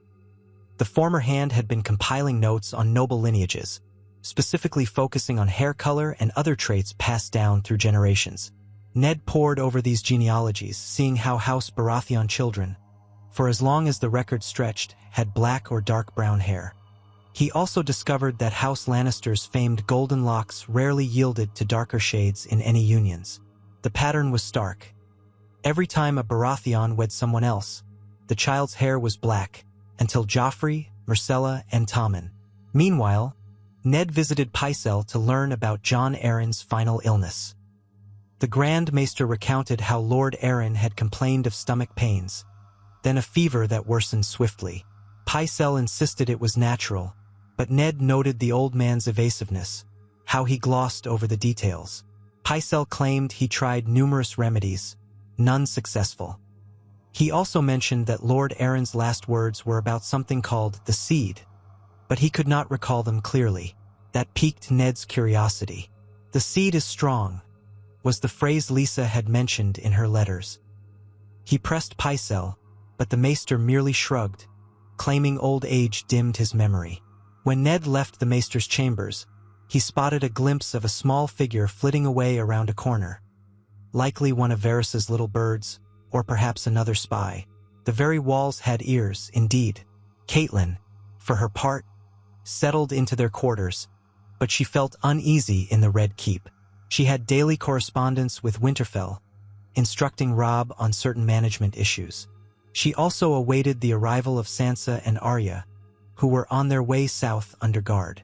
Each day she took walks in the Red Keep's gardens, trying to calm her nerves, though the climate felt stifling compared to the crisp air of the north. Occasionally, she saw Cersei and her ladies strolling among the flowers, always in a flurry of silks and whispered jokes. The queen would cast a cool glance at Catelyn before turning away. They exchanged the bare minimum of pleasantries, neither woman trusting the other. Mace Tyrell, enthralled with his upcoming tournament, engaged in endless logistical meetings with Littlefinger. Plans were made for knights to travel from all over the realm to compete. The king, ironically, displayed little excitement, lamenting the cost and occasionally muttering that he would rather ride out hunting than preside over a spectacle. Jaime Lannister prepared to joust, confident in his skill. Renly Baratheon also signed up for the lists, hoping to gain glory. Even some lesser-known knights from the Stormlands or the Reach arrived early, seeking favor and renown. Late one evening, after a day of dusty searching through genealogical tomes, Ned returned to his quarters to find a sealed note waiting on his desk. It bore no sigil. He opened it carefully and read the short message. "If you seek the truth, follow the path of the bastard children. Ask after Robert's get in the city. They hold the key." The handwriting was disguised, but Ned suspected it came from Varys or someone in his network, though it could as easily have been Littlefinger. Either way, it was a clue. Robert was known to have fathered several illegitimate children, at least rumor said so, scattered across the realm. If all of them had a telltale Baratheon look, black hair, for instance, then that would further highlight how strange it was for his true-born heirs to appear so golden. Ned realized that if Joffrey, Myrcella, and Tommen were not Robert's children, the implications were enormous. Not only would it mean Cersei had committed treason by passing off bastards as heirs, but it would also place the line of succession in question. Stannis Baratheon, Robert's older younger brother, would be the rightful heir if Robert were to die, or Renly if Stannis refused. But the Lannisters would never bow to that. There could be war. Ned's duty was to let the king know, but how to do so safely, without giving the Lannisters time to strike. The tournament day soon arrived, overshadowing all else with pomp and excitement. The city was flooded with peasants and minor lords, all eager to witness knights clash in the jousting lists. Colorful tents sprang up outside the walls, music filled the air, and street vendors sold roasted meats and sweet wine. Mace Tyrell beamed, seeing his plan to dazzle King's Landing come to fruition. Even Robert perked up somewhat at the thought of jousting, though he grumbled about the cost. Ned found the entire affair a distraction from the urgent business at hand, but he attended out of necessity, seated near the king's box with Catelyn by his side. They watched as challengers thundered down the lists, lances shattering with each collision. Cheering crowds roared at each dramatic tilt. Squires scurried to collect broken lance pieces and lead fresh horses to the knights. The sun beat down mercilessly, making Ned long for Winterfell's cooler climate. Between matches, Ned's thoughts lingered on the note about Robert's bastards. He knew one lived in the city, a girl named Bara, whose mother worked in a brothel. Another rumored bastard, Gendry, was apprenticed to a blacksmith. Ned had begun sending discreet inquiries to see if he could track them down. If indeed each carried the Baratheon traits, it would confirm everything. But he had to tread lightly. The Lannisters had eyes everywhere, and if Jaimie or Cersei suspected he was investigating Robert's bastards, they would guess why. Suddenly, a roar went up from the crowd. Ned snapped his attention back to the joust. Jaime Lannister, splendid in golden armor, galloped forward, lance couched, facing off against a formidable knight from the Reach. The collision was brutal, but Jaimie emerged victorious, unhorsing his opponent in a single stroke. The crowd thundered approval, and Jaimie lifted his visor, flaunting his handsome face. Cersei, in the royal box, applauded with a smile that did not look motherly so much as predatory. Robert offered only a perfunctory clap, no longer enthralled by jousting as he once had been. Next, Renly took the field, wearing green armor chased with gold. He faced a knight from Dorne, and after 2 passes, Renly struck a blow that shattered the Dornishman's shield. The crowd cheered, though less enthusiastically than they had for Jaimie, proving how the Lannisters had captured the city's attention. Mace Tyrell boasted about the Knights of the Reach as though he had personally trained them all. By the time the final bout ended, the sun was low in the sky, painting everything in a ruddy glow. Jaime Lannister was crowned the day's champion, receiving applause and coin. Ned noticed how he accepted the crowd's adoration with practiced ease, shining like a golden god in armor. Quietly, Ned left his seat, urging Catelyn to follow. He wanted no part in the champion's accolades. While the rest of the court moved to a feast in the Red Keep's Great Hall, Ned had other matters to attend. He made his way through the bustling corridors, stepping around revelers. At last, he reached a side door leading to one of the city's lower streets. He wore a simple cloak to avoid notice. 2 trusted guards followed at a distance. His destination was a modest blacksmith's forge near the Street of Steel, where he'd heard a rumor that a youth named Gendry worked. If the boy indeed resembled Robert in face and coloring, that might be the key piece of proof Ned needed. The forge was a plain, soot-stained building. Ned entered to the clang of hammer on anvil. A burly smith in a leather apron looked up, frowning. "We're closing soon, sir," he said. Then his gaze lingered on Ned's fine clothing beneath the cloak, and he added, "But if you've coin, we might talk." Ned cleared his throat. "I've heard you have an apprentice here, a boy named Gendry. I'd like to see his work." The smith shrugged, calling over his shoulder, "Oi, Gendry, customer wants a look at your wares." From behind a half-finished suit of armor emerged a broad-shouldered youth with black hair and striking blue eyes. He wore a hammer at his belt, and his arms were muscled from smithing. As soon as Ned saw him, a shock of recognition ran through him. That lad's features were so reminiscent of the young Robert Baratheon that it hurt to look at him. Gendry approached, wiping sweat from his brow. "Yes, Master Mott?" he asked, not sparing Ned much more than a quick glance. Ned studied the boy's face, how it combined the same color hair and eye shape that had once belonged to Robert. "You made this helm?" he asked, picking up a helmet from a nearby rack. It was shaped like a bull's head, a unique and skillful piece. "I," Gendry said, a note of pride, "one of my first works on my own. Not perfect, but it's mine." Ned ran his fingers along the metal. "It's well done. Fine craftsmanship for someone so young." He paused. "How old are you?" "About 15, Gendry answered warily, crossing his arms. Ned nodded. 15 years. That would place his birth roughly around the time Robert ascended the throne, or soon after. Does your mother still live?" The boy stiffened. I never knew her. Died when I was little. Master Mott took me in after some fancy lord paid my apprentice fee. I don't know who or why." Ned exchanged a glance with one of his guards, who looked equally intrigued. "A fancy lord, you say? Did you see him?" Gendry shrugged. "I was only a lad. I barely remember, but I recall he had blonde hair and wore some fancy rings.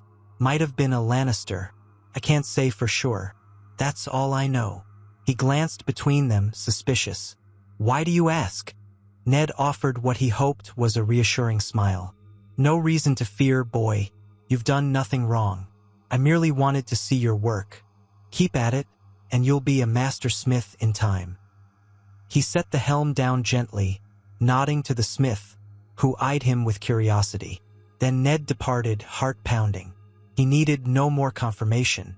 The lad's face, the timing, the mention of a possible Lannister paying for his upkeep. Clearly, someone had wanted Gendry kept away from the Red Keep, but also well provided for, so he wouldn't starve in the gutter.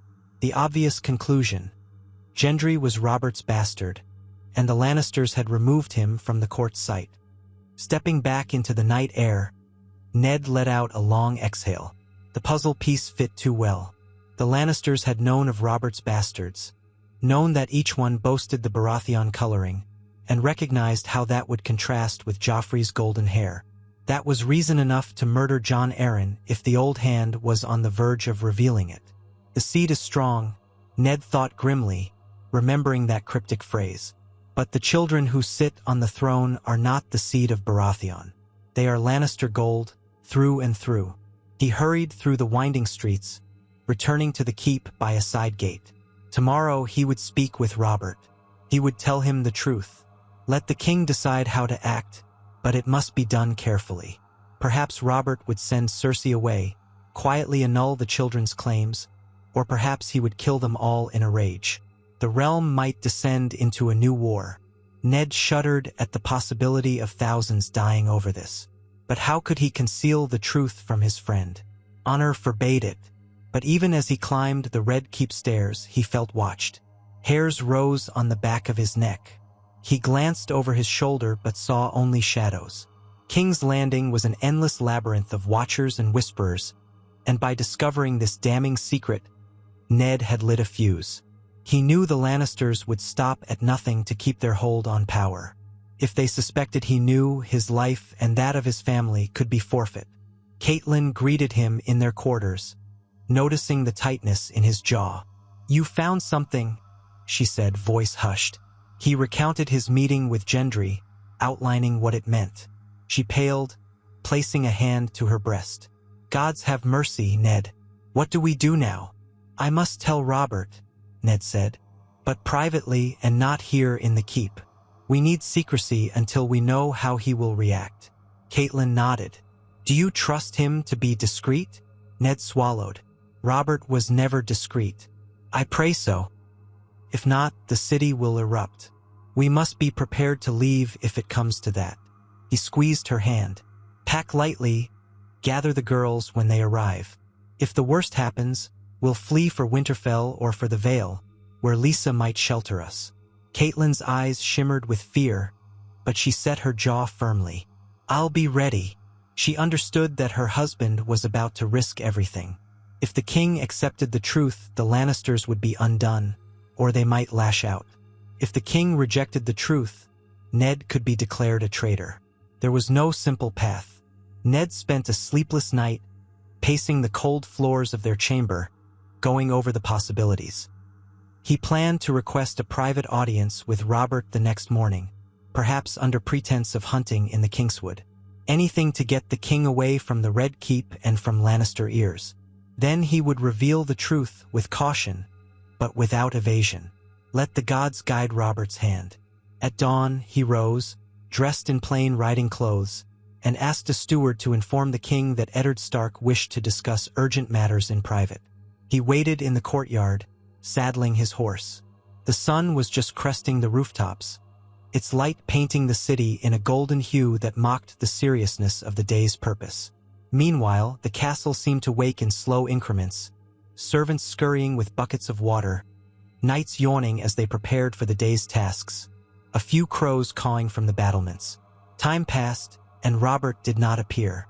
Instead, Jaime Lannister emerged from a side stair, striding purposefully. He halted near Ned, wearing a thin smile that sent a chill down Ned's spine. "Lord Stark," he said smoothly, "up early for a ride, are we? The king regrets that he cannot join you this morning. Pressing matters, I'm told." Ned's brow furrowed. Pressing matters? Did he say what sort? Jaime shrugged, feigning ignorance. "I wasn't privy to the details. I do know the queen summoned him. Family obligations, you understand." His smile widened. "Perhaps another time for your private chat." Ned felt a flicker of alarm. Had Cersei learned of his inquiries last night? Jaime's presence here might be a warning. "I'll speak with his grace later," Ned said evenly. Jaime inclined his head. "But of course. Good day to you, my lord." With that, he turned and strode off, leaving Ned to wrestle with the realization that the Lannisters had moved first. They had prevented his private meeting. Now, every moment's delay gave them opportunity to tighten their trap. Thus, the next phase of the deadly game began. Ned Stark had discovered the truth, but the Lannisters had discovered Ned's discovery. With King Robert stuck between them, it remained to be seen which direction the realm would tilt, into justice or into darkness. As the sun rose higher over King's Landing, Ned felt the chill of a new winter creeping into his bones, one formed not of ice and snow, but of secrets and knives. If he failed to navigate this perilous ground, the North would lose its lord, the realm might lose its king, and a war more terrible than any in living memory could devour them all. Ned Stark had never loved King's Landing, never loved its damp heat or its twisting alleys, nor the way so many eyes seemed to watch him from behind shuttered windows. Yet the Red Keep, with all its red stone and concealed passageways, unnerved him most of all. It was a place where secrets were never laid to rest, where whispers floated like dust motes through every corridor. He felt the weight of those whispers constantly now, pressing in on him like unseen hands. That morning, Jaimie Lannister had intercepted him in the courtyard to deliver a thinly veiled message. The king was too busy to speak with him, summoned away by the queen. The words, coupled with the smug gleam in the Kingslayer's eyes, confirmed his fears. Cersei or her kin must have discovered that Ned had unearthed the truth. Joffrey, Myrcella, and Tommen bore no Baratheon blood. They were the products of Cersei's incestuous liaison with Jaimie. If King Robert learned this, if all the lords of the realm learned it, the Lannisters' hold on power would collapse. War would follow swiftly. Ned retreated to the eastern wing of the Red Keep, where he and Catelyn had been given chambers. Fear thrummed in his veins as he stepped through the heavy wooden door and found Catelyn pacing. She turned at the sight of him.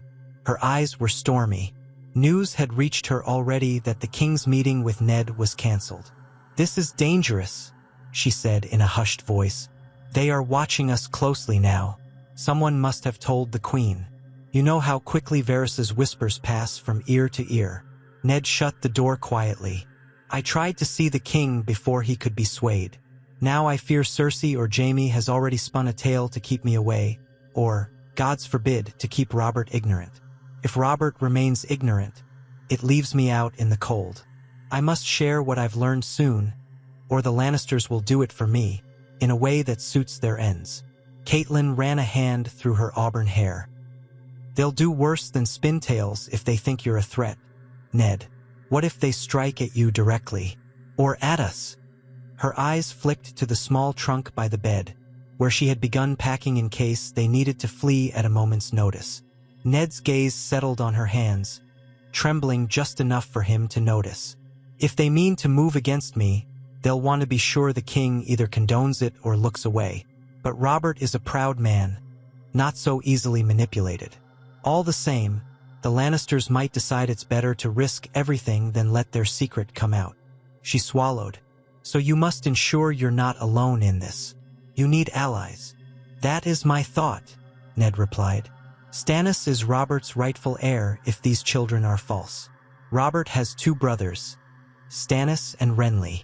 By law and by any moral claim, if Joffrey is not Robert's son, the throne falls to Stannis. The realm might not love him, but I know him to be an honorable man, unbending as iron.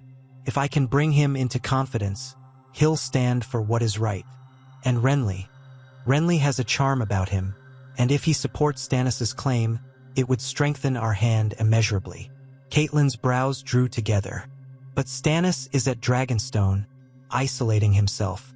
They say he left King's Landing months ago, and Renly is here on the small council. Will he side with his brother, or try to push his own claim?" Ned let out a tense breath.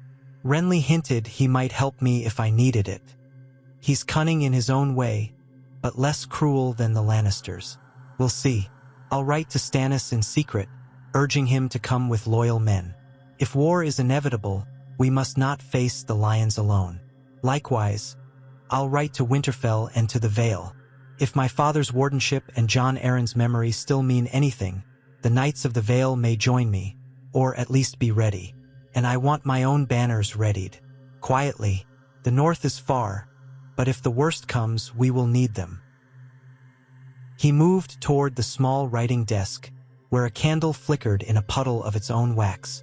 Pulling a quill and parchment toward him, he began drafting letters. Catelyn hovered at his side, glancing anxiously at the door every few moments. They both knew how easily Raven's messages could be intercepted. The Lannisters would be on the lookout for any hint that Ned was rallying allies. Yet they had no choice but to risk it. He wrote first to Stannis. "Lord Stannis, I beg you to return to the capital with all haste and with loyal men at your side. A grave matter threatens the realm. Trust that I would not call upon you lightly, nor question the parentage of the king's heirs unless there was grave cause. I would discuss this with you in person. For the sake of our king and the honor of the Baratheon name, I pray you come secretly and quickly." Ned signed it with a plain N. Stark. He wasted few words, for the more he explained on paper, the more danger they all faced if the letter fell into the wrong hands. Next, he wrote to Robb in Winterfell, "My son, gather a portion of our forces discreetly, and ensure they remain ready to march south at a moment's notice. Say nothing of rebellion, but speak of readiness for rumored wildling incursions if asked. Summon our chief bannermen quietly, so no one message indicates disloyalty to the throne. The roads are watched, so trust only our closest allies. I pray no war will come, but if it does, I cannot face it alone." He wrote similarly to Ser Brynden Tully, the Blackfish, who was with the Vale or at Riverrun, explaining in cryptic lines that Lysa might need a sign from them to mobilize the Vale's knights. Mention of protecting the memory of Jon Arryn was enough to convey that Ned needed them to stand firm. Catelyn added a postscript, urging her sister to remember that Jon Arryn would not rest if his murderers gained yet more power. Hours passed as they sealed the missives with wax stamps. Ned entrusted them to a squire he believed loyal, Jax, a quiet, unassuming youth from the north who had followed Ned to King's Landing out of admiration. With an older knight for escort, the squire would ride to various points outside the city. Sending ravens from small towns or outlying keeps less likely to be under direct Lannister supervision. They would split up the letters, sending them in different directions to reduce the chance all would be intercepted. When the squire had gone, Catelyn exhaled. "Now we wait, though not idly, I fear." Ned nodded grimly. "I'll attempt once more to see the king. I can't let Cersei poison his mind with half-truths." He slid his sword, ice, partway out of its scabbard, examining the Valyrian steel's dark ripple. The gesture was as much for comfort as anything. "If war is coming, Cat, let it come on our own terms. I will not let them slaughter us in some corridor of the Red Keep without a fight." She touched his hand. "Nor will I, but remember we still hold no official power here. Mace Tyrell sits as hand, but he's either blind or unconcerned with the realm's deeper problems. The Lannisters lurk in every corner. Renly is friendly, but we can't be sure of him either. We have to be cautious with every step." A short time later, Ned departed, intending to locate the king. He passed through the throne room, that echoing space of pillars and vaulted ceilings. The Iron Throne loomed like a beast of black metal, empty for now. Pages and minor officials bustled about, carrying scrolls or dusting surfaces in preparation for the next royal appearance. Ned made inquiries, learning King Robert had left the keep on a brief hunt in the Kingswood, accompanied by only a small retinue, Jaimie Lannister included. The news sent a chill through Ned. Jaimie was seldom far from the king these days. It hinted that the Lannisters were clinging close, ensuring Robert never strayed into Ned's company. Gritting his teeth, he considered riding after them, but that might play straight into Lannister hands if they arranged some accident in the forest. Instead, he returned to his chambers to think of another strategy. He found a surprise upon re-entering. Peter Baelish, Littlefinger, stood by the window, smiling in that sly way he had. A pair of Ned's guards were eyeing him uncertainly. Catelyn had kept well back, near the far end of the room. The tension in her posture was plain. "Lord Stark," Littlefinger greeted smoothly. "I was just telling your lovely lady wife that we might have mutual interests, but I fear she doesn't believe me." Ned closed the door behind him. What interest would that be, Littlefinger? I find it hard to believe we share many. Baelish gave a feigned look of hurt. You wound me. I only want the best for you and Lady Catelyn, truly. Word around the keep is that you're investigating a certain matter, Jon Arryn's death, the question of certain children's parentage, that sort of thing. It so happens I have contacts across the city, men and women who see more than they let on. And I have a vested interest in not seeing the realm torn apart by civil war. His tone was airy, but his gaze was sharp. Ned measured him. He knew Baelish's reputation for double-dealing. The man had grown from a penniless minor lordling to master of coin, owning half the brothels in King's Landing and pulling strings in the financial networks. You speak of war, Ned said. I would not speak of that lightly. Littlefinger shrugged. War or not, tensions are rising. The Lannisters play their game, you play yours. I merely want to position myself advantageously. If you have certain intentions, I can smooth the path, or at least warn you of pitfalls. For a price. Catelyn spoke, her voice chilly. You speak of betrayal so casually. Is money all you care for, Peter? Money and survival, Baelish answered candidly. Let's not forget I was nearly killed once for your sake, fair Catelyn. A foolish young man's duel. I learned that in this world, it's better to be practical than romantic. He paused, glancing at Ned.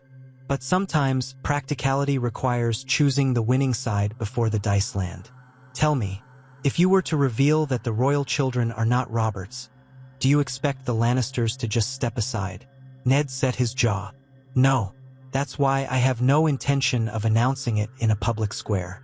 I need Robert to hear it from me, and me alone, before the Lannisters can twist it. And I need my allies ready. Baelish cocked his head. Are your allies ready? That is the question. Or do you need help? Ned took in a slow breath. Baelish could be a snake, but even a snake might serve a purpose if properly contained. I'll consider your offer, but I trust no man who leaps so eagerly at the chance to profit from another's struggle. A brief grin flickered over Littlefinger's lips. You do me too much credit, perhaps not enough, depending on how you see it. I'll leave you to your thoughts. When you change your mind, you'll know where to find me. He gave Catelyn a shallow bow. My lady. With that, he slipped out, leaving a faint air of perfumed intrigue behind him. Ned's guards let out quiet breaths of relief when the door closed. Catelyn looked at Ned. He's dangerous. Ned nodded. Yes, but every path here is dangerous. Perhaps I should have turned him away with a firmer hand. Yet if I refuse to deal with him at all, he might decide to throw his weight behind the Lannisters. I'd prefer to keep him guessing about my intentions. May the gods protect us from the likes of Peter Baelish. They lingered in uneasy silence. Ned then chose to go in search of Renly Baratheon. Renly was the master of laws, younger brother to King Robert, and he had shown an inclination to help Ned if the need arose. Perhaps he might prove a more stable ally than Littlefinger. He found Lord Renly in the castle gardens, amid a swirl of bright blossoms. Renly was not alone. He was speaking to Ser Loras Tyrell, the Knight of Flowers, whose face was a picture of youthful beauty. At Ned's approach, Renly murmured something to Loras, who chuckled and slipped away. Renly turned, smoothing his green velvet doublet, flashing Ned a smile. Lord Stark, Renly greeted. A fine day for a stroll or for schemes, as the case may be. Ned inclined his head, ignoring the veiled jest. I'd like a word, if you please. Renly glanced around the garden, noting that no one else was close. He beckoned Ned to walk along a gravel path, the air fragrant with roses and lavender. So you've discovered something, haven't you? Something about my dear nephews and niece. Renly's tone was careful, but not without a hint of curiosity. Ned looked away from a group of minor courtiers passing in the distance. He kept his voice low. Jon Arryn was murdered because he suspected the royal children are Jaime Lannister's bastards, not Robert's. I have proof, bastards of King Robert's who share his black hair, while the so-called heirs are all golden-haired. Jon Arryn's studies of the lineage pointed the same way. Renly's smile faded. For a heartbeat he said nothing, then let out a slow breath. So it's true. I'd heard whispers, but the consequences if Robert learns of it? He must learn of it, Lord Renly, Ned said gravely. It is his right. If the realm discovered that the Baratheon line on the throne is a farce, then Stannis stands as rightful heir, unless Robert acknowledges these children as his anyway, but that would be a mockery of law. This is bigger than a family spat. It threatens the stability of the Seven Kingdoms. Renly glanced toward the Red Keep's walls. Robert is not exactly in the best mind to receive such news. He's grown weary, angry, and easier to manipulate than he once was. The Queen has her claws deep in him, though he loathes her. If you confront him too bluntly, he might lash out, or the Lannisters might preempt you by dealing with you in some dark corner. Ned frowned. My fear exactly, so help me. The moment I speak to Robert, I expect the Lannisters to move. Jaime Lannister is too bold to stand idle, and Tywin Lannister, in the west, holds half the realm's gold. They can field a huge army if threatened. The king would need every ally at his side to stand against them, if it comes to that. Will you stand with me, Lord Renly? Or with your brother Stannis, if Robert's crown is threatened? Renly hesitated, a flicker of discomfort crossing his face at the mention of Stannis. But he lifted his chin. I will stand for the good of the realm, not the ambitions of the Lannisters. This city is rotted with their influence. If they truly murdered Jon Arryn, they should be brought to justice. The problem is Stannis. Well, you know how he is. Stern, humorless, unloved by many. If he claims the throne, will the realm rally behind him or break apart? That is a question to consider. Even Robert was barely able to secure all the kingdoms under his rule. Ned's voice grew firm. An heir is an heir by law and by honor. Yet I don't intend to crown Stannis unless or until we see how Robert reacts. First, we must ensure that if the Lannisters strike, they face more than just a handful of gold cloaks. I have quietly sent messages to the north, to the Vale. I hope to have a modest force on the road soon, though it will be weeks before they arrive. Renly let out a quiet laugh. You have more steel in you than I thought, Lord Stark. So you're raising your banners in secret. That is dangerous. If the Lannisters catch wind of it, they'll label you a traitor. Then I must hide it well, Ned said, until I can speak the truth to Robert's face, and he can either brand me a liar or believe me. But if things come to blows, I will need your help. I have not the men to hold the city alone. Renly gave a slow nod.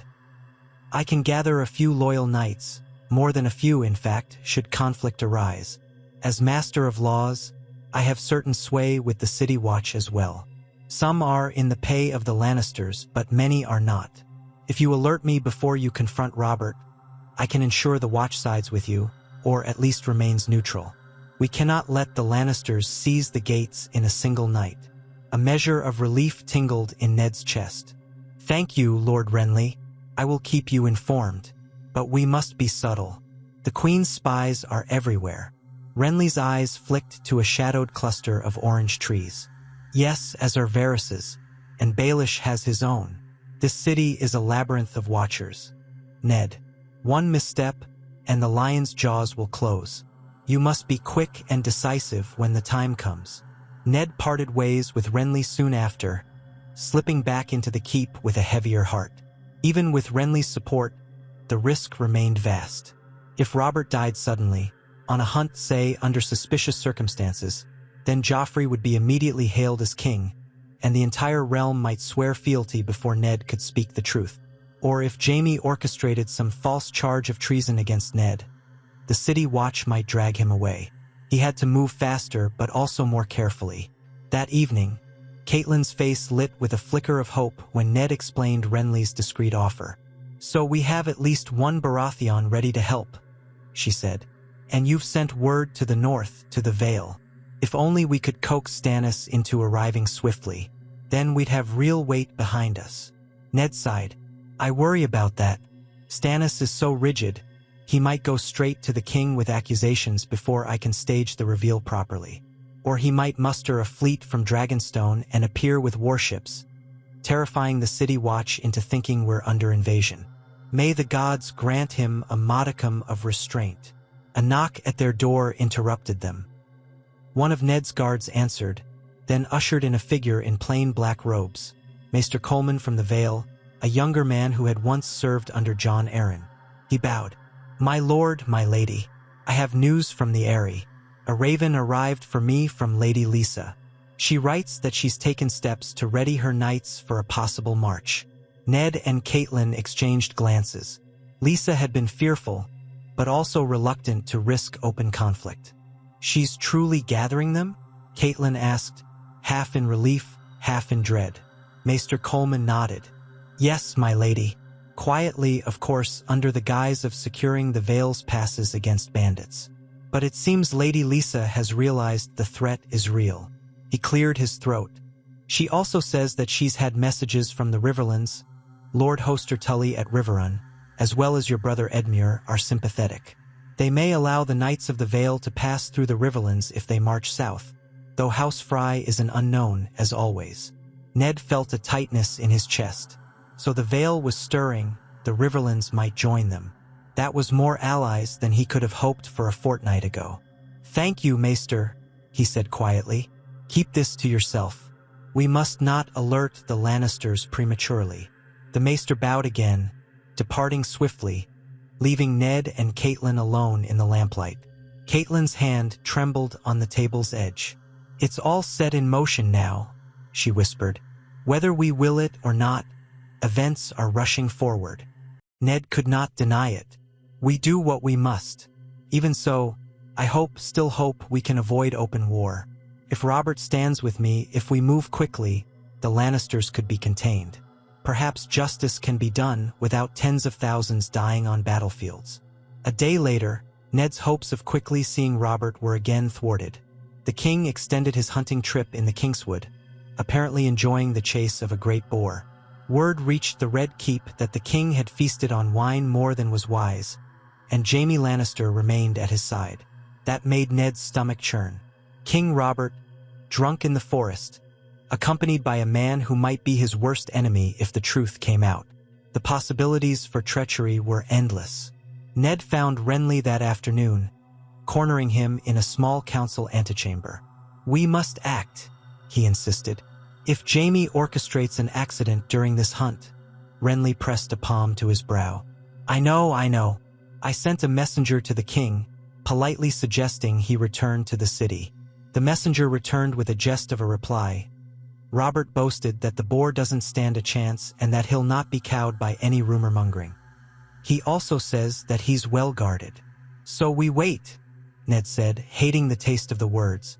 Then, as soon as he returns, we must corner him before the Lannisters can intervene. Renly pursed his lips. Agreed. My men are ready to bar the gates if need be. I have the ear of a few captains in the city watch. But if something happens to the king out there, Ned said nothing more. The possibility hung between them like a funeral shroud. The next day, King Robert was carried back into the city at sunset. Literally carried on a litter, pale-faced and sweating, with a wound in his side. Word traveled through the Red Keep like wildfire. The king had been gored by a massive boar. He was gravely injured. Men whispered that Jaimie Lannister had not been near enough to stop it, that the king had been too drunk to handle himself properly. Panic seized Ned. He rushed to the king's bedchamber with Catelyn. Guards outside gave them entry, for few dared block Lord Stark, but inside was chaos. A swarm of maesters labored over the king's unconscious form. Blood soaked the sheets, and the smell of it mingled with the stench of stale wine. Standing near the bed, face pale as milk, was Cersei Lannister. Her hair was unbound, her green eyes reflecting candlelight. At her side, Joffrey hovered, biting his lip with anxious fury. Jaimie was absent, which surprised Ned. Renly had just arrived, standing back near the wall, fists clenched. Ned approached cautiously, scanning the bed. Robert was breathing in labored gasps, his big frame shuddering each time. The maesters whispered that the boar had ripped through his side, causing a deep wound that bled copiously. The king had forced them to carry him all the way back rather than be treated in the woods. Too much time had been lost. Cersei turned on Ned. "What are you doing here? Have you come to gloat?" Ned's confusion sparked anger. "Gloat? Do you think me so heartless as to want Robert dead? I came to see if I can help." But he also knew if Robert died before Ned spoke the truth, Joffrey would be crowned instantly. Then the realm would be lost to the Lannisters. Cersei's glare flickered. For a moment, she looked near tears. "He's my husband. I will not let you near him if you mean to fill his last moments with suspicion or treachery." Renly murmured from behind. "We only want the king to be comfortable, my queen." Ned stepped forward, ignoring Cersei's hiss. He leaned down to Robert's bedside, speaking to the nearest maester. "Is there hope?" The old man gave a slow shake of his head. "We do all we can, my lord, but the wound is foul. The boar's tusk tore him badly, and he has lost too much blood. If he lives the night, it will be a miracle." A wave of dread washed over Ned. No time remained for gentle revelations. He caught Renly's eye, who nodded almost imperceptibly and approached the bed from the other side. "My brother," Renly said quietly. "Can you hear me?" Robert stirred, eyes fluttering open with a groan. He seemed to recognize Renly, then frowned at Ned. "Ned, that you? Gods, everything hurts. Damn boar got me good. Too much wine." His speech slurred. Joffrey moved closer. "Father, don't speak. Save your strength." Robert's gaze slid to Joffrey, and a flicker of confusion crossed his face, as though he wasn't sure who the boy was. He gave a faint snort, then closed his eyes. Cersei's jaw worked, and she snapped at the maesters to apply more poultices. Ned realized he might not get a private moment with Robert. He stood, heart pounding, mind racing for a way to separate the king from Cersei and Joffrey. If Robert was coherent enough to sign or say a few words, naming Ned as regent or at least confirming that the line of succession should pass lawfully, he might still salvage the realm from Lannister control. But as soon as he looked up, Cersei's eyes met his in challenge. He understood she would not leave him alone with the king. Not for an instant. Then a voice behind him murmured, "Lord Stark, if I may. There's a request from the City Watch that you sign off on a security measure." It was one of Renly's men, saying exactly the phrase that Renly had arranged beforehand as a code to gather men discreetly. Ned kept his composure, nodding stiffly. He bent over Robert once more. "I'll return, your grace. Rest. I have not forsaken you." Robert did not respond, drifting in and out of feverish delirium. Cersei's voice followed him as he moved to the door. "Stay away from him, Stark. I won't have your poison words in his final hours." Ned clenched his jaw but offered no retort. He pushed out into the corridor, where Renly slipped after him, shutting the door behind them. A pair of Lannister guards lingered nearby. Renly motioned them away, using his status as a royal brother. They obeyed grudgingly. "Now?" Renly asked under his breath, eyes sharp. "If we don't move now, Joffrey will be crowned by dawn if Robert dies. You won't get to speak the truth." Ned's throat tightened. "Yes, gather your men. We'll secure the Red Keep, ensure the City Watch is with us. Then I'll demand to see Robert alone, or if he passes, we place Stannis as rightful heir. We can't let Joffrey snatch the throne unchallenged." Renly nodded, tension etched in the lines of his face. "Good. Let's do it quickly. The Lannisters are no fools. Jaimie is out there somewhere, likely with the gold cloaks. Mace Tyrell is nowhere to be seen. He's probably scurrying to preserve his alliances. We must strike before Tywin Lannister can send an army from the west." Ned summoned his own loyal men. Among them were the guards from Winterfell who had traveled south, plus a few knights who had known and respected Jon Arryn. They gathered in a small courtyard under cover of darkness. Renly arrived with a small but disciplined retinue, 20 men, each wearing subtle green or gold details, indicating their loyalty to House Baratheon of Storm's End, not the Crown or the Lannisters specifically. Ned exhaled, scanning them. It wasn't enough to fight an open battle if the Lannisters had prepared a larger force. But perhaps it would suffice to hold the gates and the throne room for a short time, enough to declare the truth. "We move quietly," he told them. We take the throne room and secure the corridors leading to the king's chambers. If Robert recovers enough to speak, we ensure no Lannisters bar us from him. If he dies, we keep Joffrey from proclaiming himself until Stannis arrives, or we can present evidence that Joffrey is not the true heir. Renly nodded in grim agreement. I have gold cloaks prepared to side with us once we make the first move. They want a strong hand on the throne. Many do not trust the Queen's manipulations. They fanned out, slipping through the castle corridors by torchlight. The hush of night blanketed the Red Keep, yet Ned sensed every step echoing like a drumbeat in his ears. His sword felt heavier than ever. They passed a handful of startled servants who bowed hastily, eyes wide with fear or confusion. Ned gave them no explanation. Best they not speak of what they saw. When they reached the Red Keep's main hall, outside the throne room, they found a line of gold-cloaked guards. Their captain looked suspiciously at Renly, then at Ned's armed men.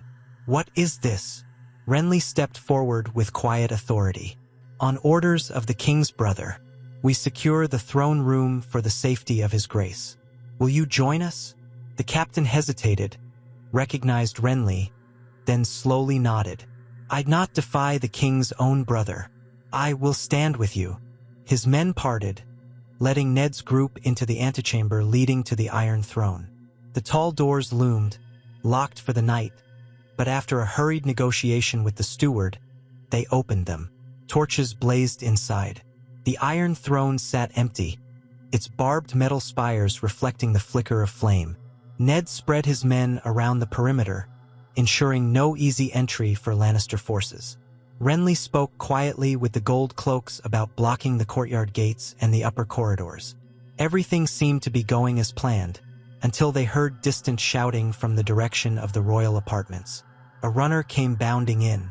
My lord, a group of Lannister guards is en route. They forced their way past one corridor. Ser Jaimie is with them. The name sent a ripple of alarm through Ned's men. Jaime Lannister was a fighter of legendary skill, and if he had brought enough men, blood would be spilled. Ned said to Renly, "We hold here. If they mean to seize the throne room, we'll meet them." But Renly shook his head. "We can't simply let them take Robert's bedside either. If they reach the king, they might do anything.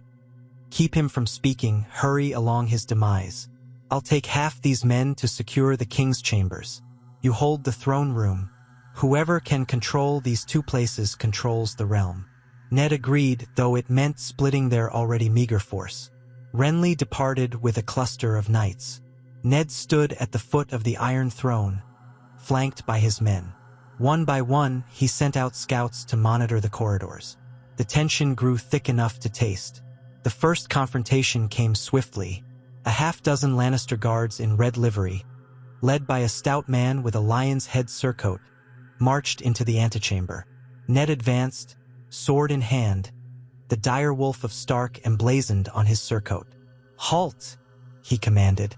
"This room is secured by order of Lord Renly and Lord Stark, for the king's protection." One of the Lannisters sneered. "Since when do you outrank the queen? Stand aside. We have her grace's orders to guard the throne." Ned kept his voice level. "I do not dispute that, but we have the orders of the king's own brother. Until the king recovers or passes, no one but the small council shall enter the throne room." The Lannister man advanced another step, hand on his hilt. "You deny the queen's men access? Are you mad? Step aside or we'll cut you down." Ned's men closed ranks, steel scraping. The tension soared, but just then, another wave of gold cloaks arrived from the corridor behind, pointing spears at the Lannisters. Their captain barked, "Throw down your weapons. We answer to Lord Renly here. Move along, or you'll be seized for defying the king's brother." The Lannisters hesitated, 6 men against a dozen gold cloaks and Ned's guard. The older man cursed under his breath, spat on the floor, and signaled for his men to step back. "We'll see about this. The queen won't stand for it." They turned and stomped away. Ned let out a breath. Conflict averted, for now. But how long could they hold this standoff? His mind raced. If Robert died in the next few hours, Everything would hinge on who sat the throne or controlled the city watch. The best outcome might be that Robert somehow regained enough clarity to sign a royal decree or proclaim Ned as regent. But that possibility seemed remote, given the severity of his wound. He dispatched a messenger to see if Renly had secured the king's chambers. The messenger returned with troubling news. Jaime Lannister had reached the apartments first. A corridor scuffle ensued, and though no lives were lost yet, Jaime threatened to keep everyone out except Maesters. The king's door was barred. Renly and his men were holed up in an adjacent suite, stymied. Maesters tended to the king inside, but none were allowed to leave or speak with outsiders. "This is madness," Ned muttered. "Jaime Lannister has effectively taken the king hostage. If Robert dies in there, the Lannisters will claim Joffrey is the rightful heir, and will have no chance to present the truth." One of Ned's guards, a sworn sword from the north named Allen, clenched his fists. "My lord, we should force our way in." Ned shook his head. "That corridor is too narrow and Jaime is too skilled. We'd lose many men, and if Robert is still alive, they could finish him off in the melee, then blame us." Catelyn arrived soon after, drawn by the commotion.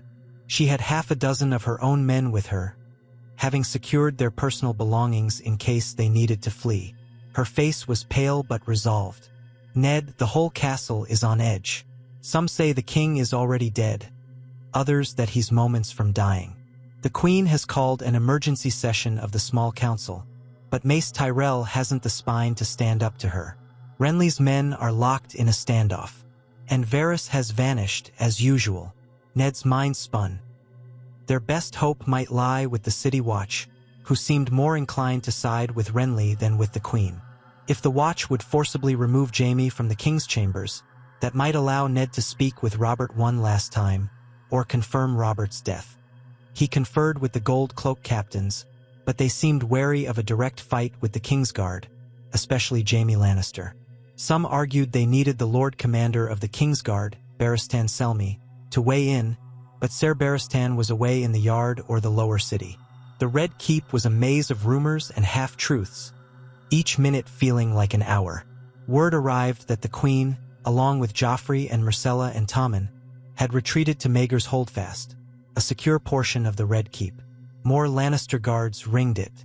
The castle began to fracture into separate zones of control. Ned and Renly held the throne room and a few corridors. Jaime held the king's bedchamber. Cersei held Maegor's Holdfast. Tension built to a dangerous pitch, men rummaging for crossbows, bracing doors, expecting a pitched battle at any moment. As night deepened, Ned paced in the throne room's flickering torchlight.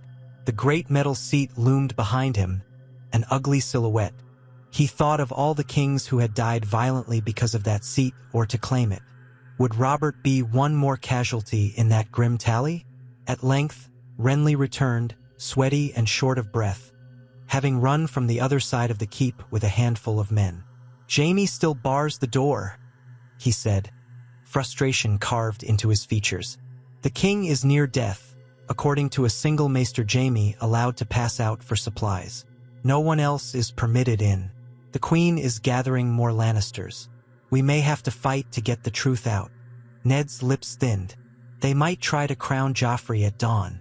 We can't let it go that far. We must act now or lose our advantage." Renly nodded. "Agreed. If you have men enough, we can attempt a coordinated strike. I'll assault the corridor to the king's chamber, you hold the throne room. Once Jaime is forced aside, we retrieve Robert, dead or alive, and announce the rightful line of succession. The City Watch will support us if we frame it as preventing a coup by Jaime. But it will be bloodshed. Are you prepared for that?" Ned's expression was grim. "I am. For the sake of the realm, we can't let the Lannisters seize the throne through treachery. We'll move swiftly. Maybe that will limit the casualties." They rallied their men, joined by more gold cloaks. In total, perhaps 100 men answered their call. Still fewer than the Lannisters could muster if they pulled from the streets, but enough for a decisive push if they caught Jaime unprepared. They left a token force in the throne room to hold it, then marched out, torchlight glinting on steel. Catelyn insisted on accompanying them, though Ned urged her to stay back. She refused, brandishing a dagger at her hip. "I will not cower while you risk your life," she said. Ned could hardly gainsay her in front of their men. They navigated twisting hallways, the walls seeming to close in. At every turn, Ned worried they would run into a Lannister blockade. Instead, they encountered scattered small pockets of gold cloaks, who joined them upon seeing Renly in the lead. Before long, they neared the corridor to the royal apartments. Ned spotted a cluster of Lannister men, red cloaks shining in the torchlight. Among them stood Jaime Lannister, his golden hair catching the glow, sword drawn. He wasted no breath on threats. Seeing Ned's force, he barked an order to his men to form a shield wall across the passage. Steel clashed as they locked shields. Renly stepped forward, calling out, "Step aside, Sir Jaime. This is the king's brother demanding entry to the king's chambers. You have no right to bar us." Jaime's green eyes narrowed. "I protect the king from all threats, including those who'd exploit his dying breath for their own ends. Leave now or taste my steel." Ned clenched his jaw. "The real threat to the king is your family's ambition, Lannister. Stand down." Jaime laughed. "You poor fool, Stark. I'd have thought you'd learned not to cross me in these corridors." His tone dripped with scorn, referencing their earlier near-skirmish when Ned first arrived in King's Landing. "But so be it. If you want the king, come take him." That was the final word. With a roar, Renly's men surged forward, spears braced. The corridor erupted in echoes of metal on metal. Ned's men followed, clashing with the Lannisters' shield wall.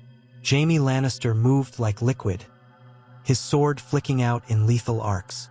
A pair of gold cloaks thrust spears at him, but Jaime battered them aside with astonishing speed, stepping inside a man's guard to drive his blade under the ribs. Blood sprayed. Shouts filled the corridor, men struggling in the tight space, stepping over bodies and tangling in fallen shields. Ned advanced side by side with two of his northern guards. The crush was terrible, the corridor too narrow for more than 3 or 4 abreast. Spears jabbed, swords slashed. The red cloaks fought fiercely, protecting Jaime. Little by little, Ned's larger force began to push them back. The advantage in numbers could not be denied. Another Lannister guard fell, crying out as he slipped in blood. Jaime's eyes blazed as he saw his men falling. He spun, parried a spear, and slashed the throat of a gold cloak. Then he tried to rally his men, but they were overrun. Renly's knights pressed from the front, and more gold cloaks poured in from behind. Realizing he was on the brink of being surrounded, Jaime made a risky gambit. He leapt forward, ducking Ned's swinging blade, aiming a cut at Ned's side. Ned twisted, deflecting at the last instant. Jaime snarled, launching a flurry of blows that forced Ned to retreat several steps, straining to keep up with the Kingslayer's speed. But Ned had never been a man of meager skill himself. He parried, blocking each stroke, looking for an opening. In that moment, one of Renly's knights managed to flank Jaime from behind, thrusting a spear at his back. Jaime half-turned, batting the spear aside, but the blow staggered him. Ned seized the chance, slashing downward. Jaime barely got his sword up in time, steel ringing. He gave ground, forced back toward a side door.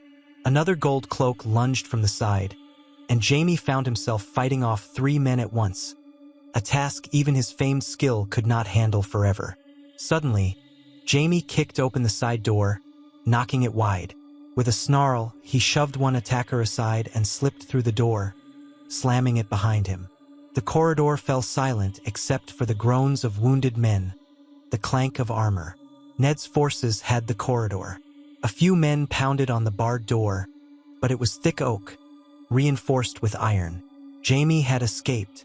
Renly, panting, yanked off his helm. "He's retreated deeper into the keep. We have no time to chase him through hidden passages. Secure the king's chamber." Ned nodded, heart pounding. They battered down the door to the royal apartments.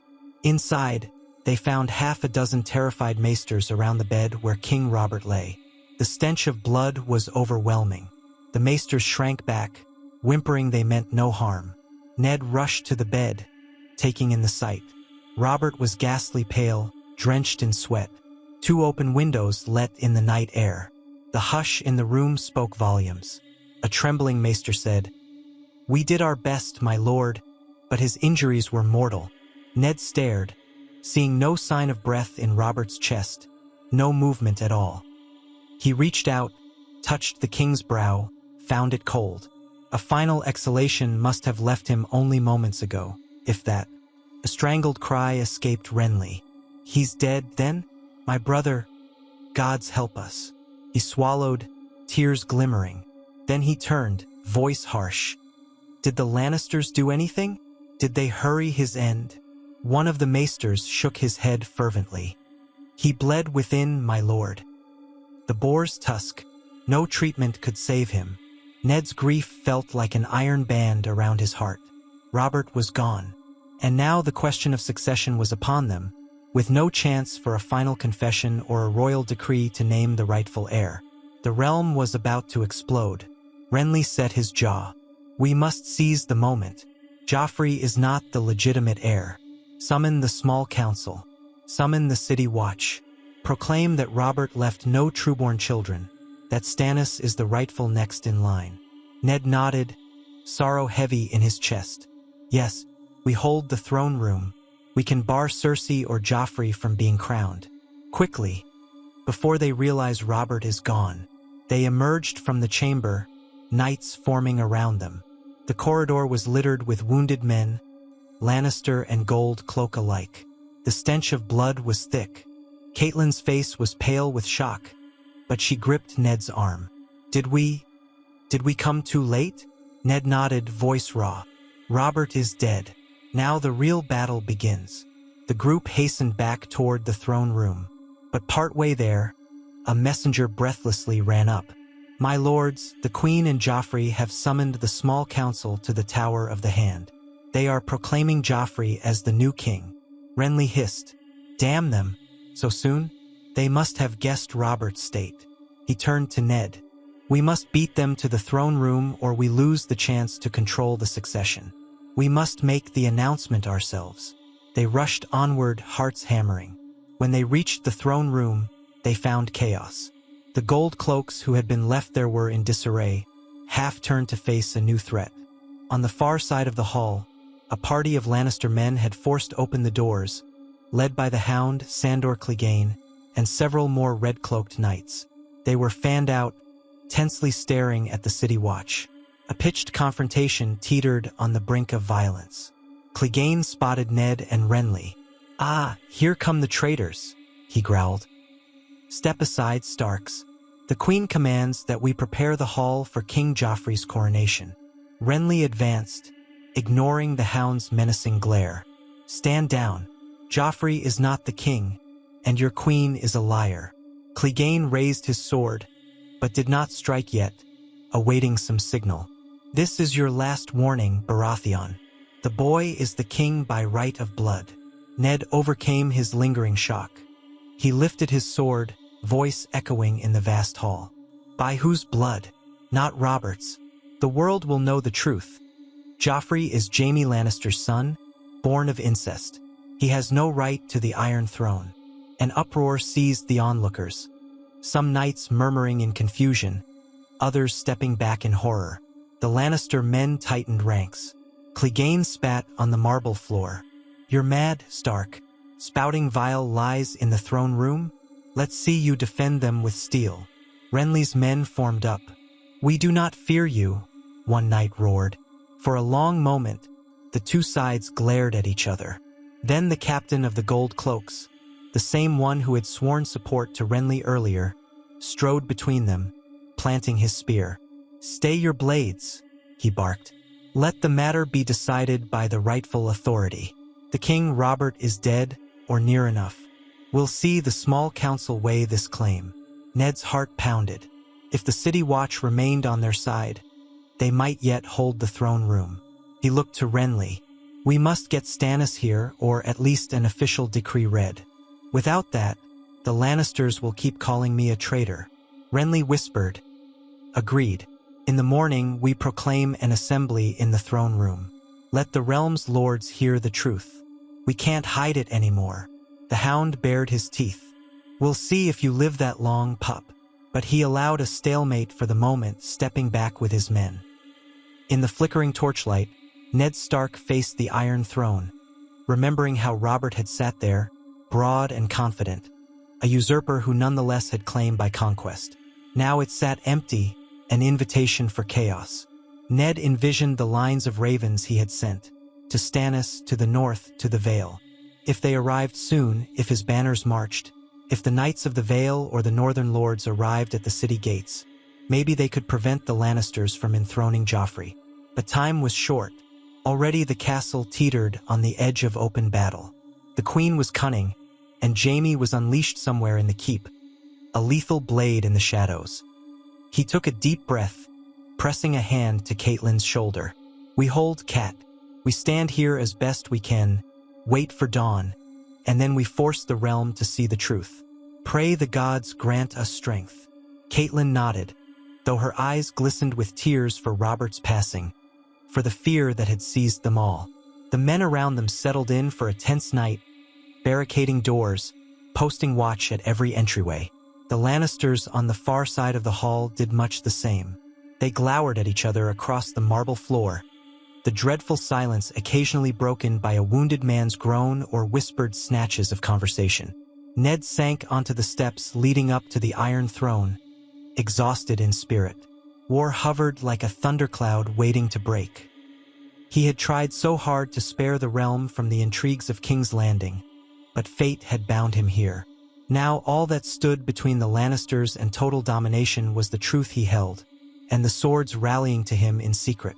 Come dawn, the city might drown in blood, or the realm might find a path to rightful rule. Either way, Ned Stark would see it through. Honor demanded no less. He closed his eyes, letting the torchlight dance red behind his eyelids. In distant Winterfell, the snows might already be starting, a reminder of the old words. Winter is coming. For the realm and for Ned Stark, it was already here, in the form of lions at the door, sharpened steel in cramped corridors, and a dead king who left behind a nest of vipers. Yet quietly, banners stirred on the roads north and east, loyal men riding under wolf and falcon sigils, each day drawing nearer to the capital. Soon they would converge in King's Landing. Ned could only hope it would be soon enough. He rested a hand on the cold, spiked metal of the throne's lowest step, letting the chill ground him. Dawn was a few hours off. The final struggle for the Iron Throne had begun.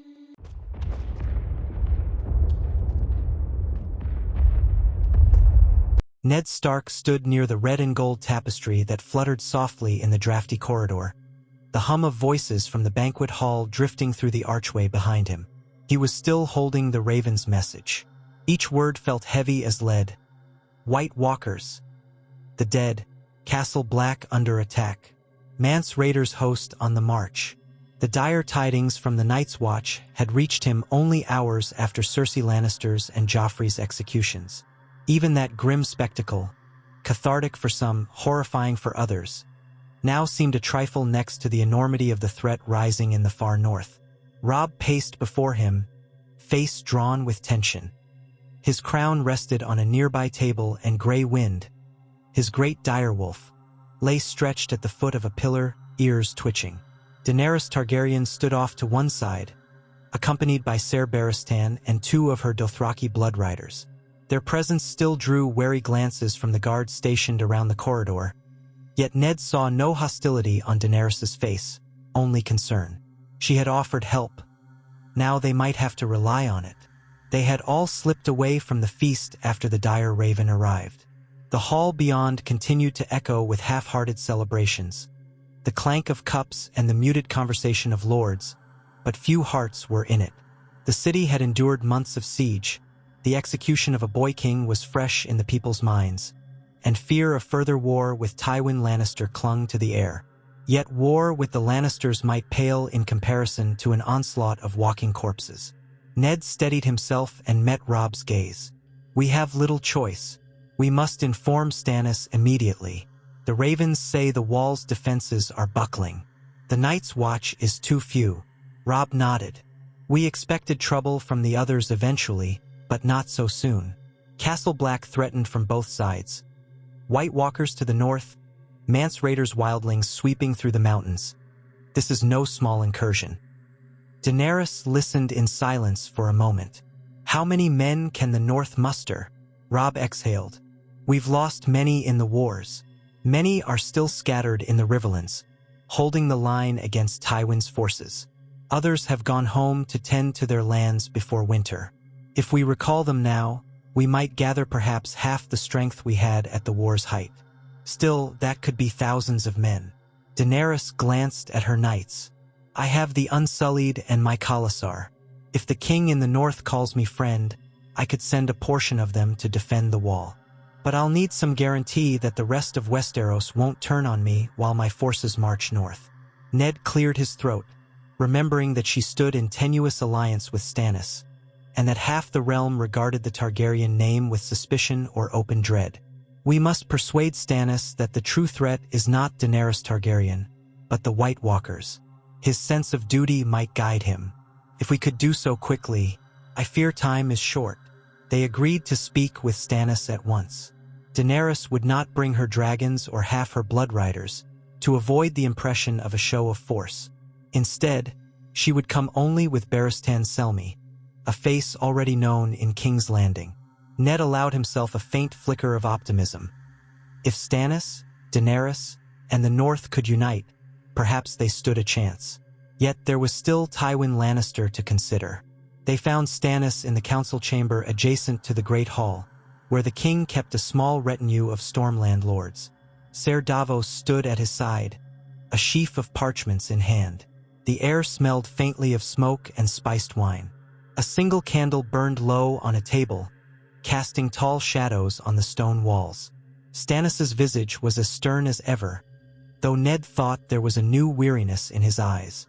Lord Stark, King Robb. He nodded grudgingly to Daenerys, then to her companions. I suspect you come to me not for pleasantries.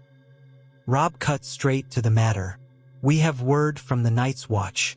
They are under siege on both sides, attacked by whites and threatened by Mance Raiders' wildling host. The Watch begs the realm's aid. Stannis's mouth tightened. He looked to Ned. The moment we cut the head from the Lannisters here, something worse arises in the north.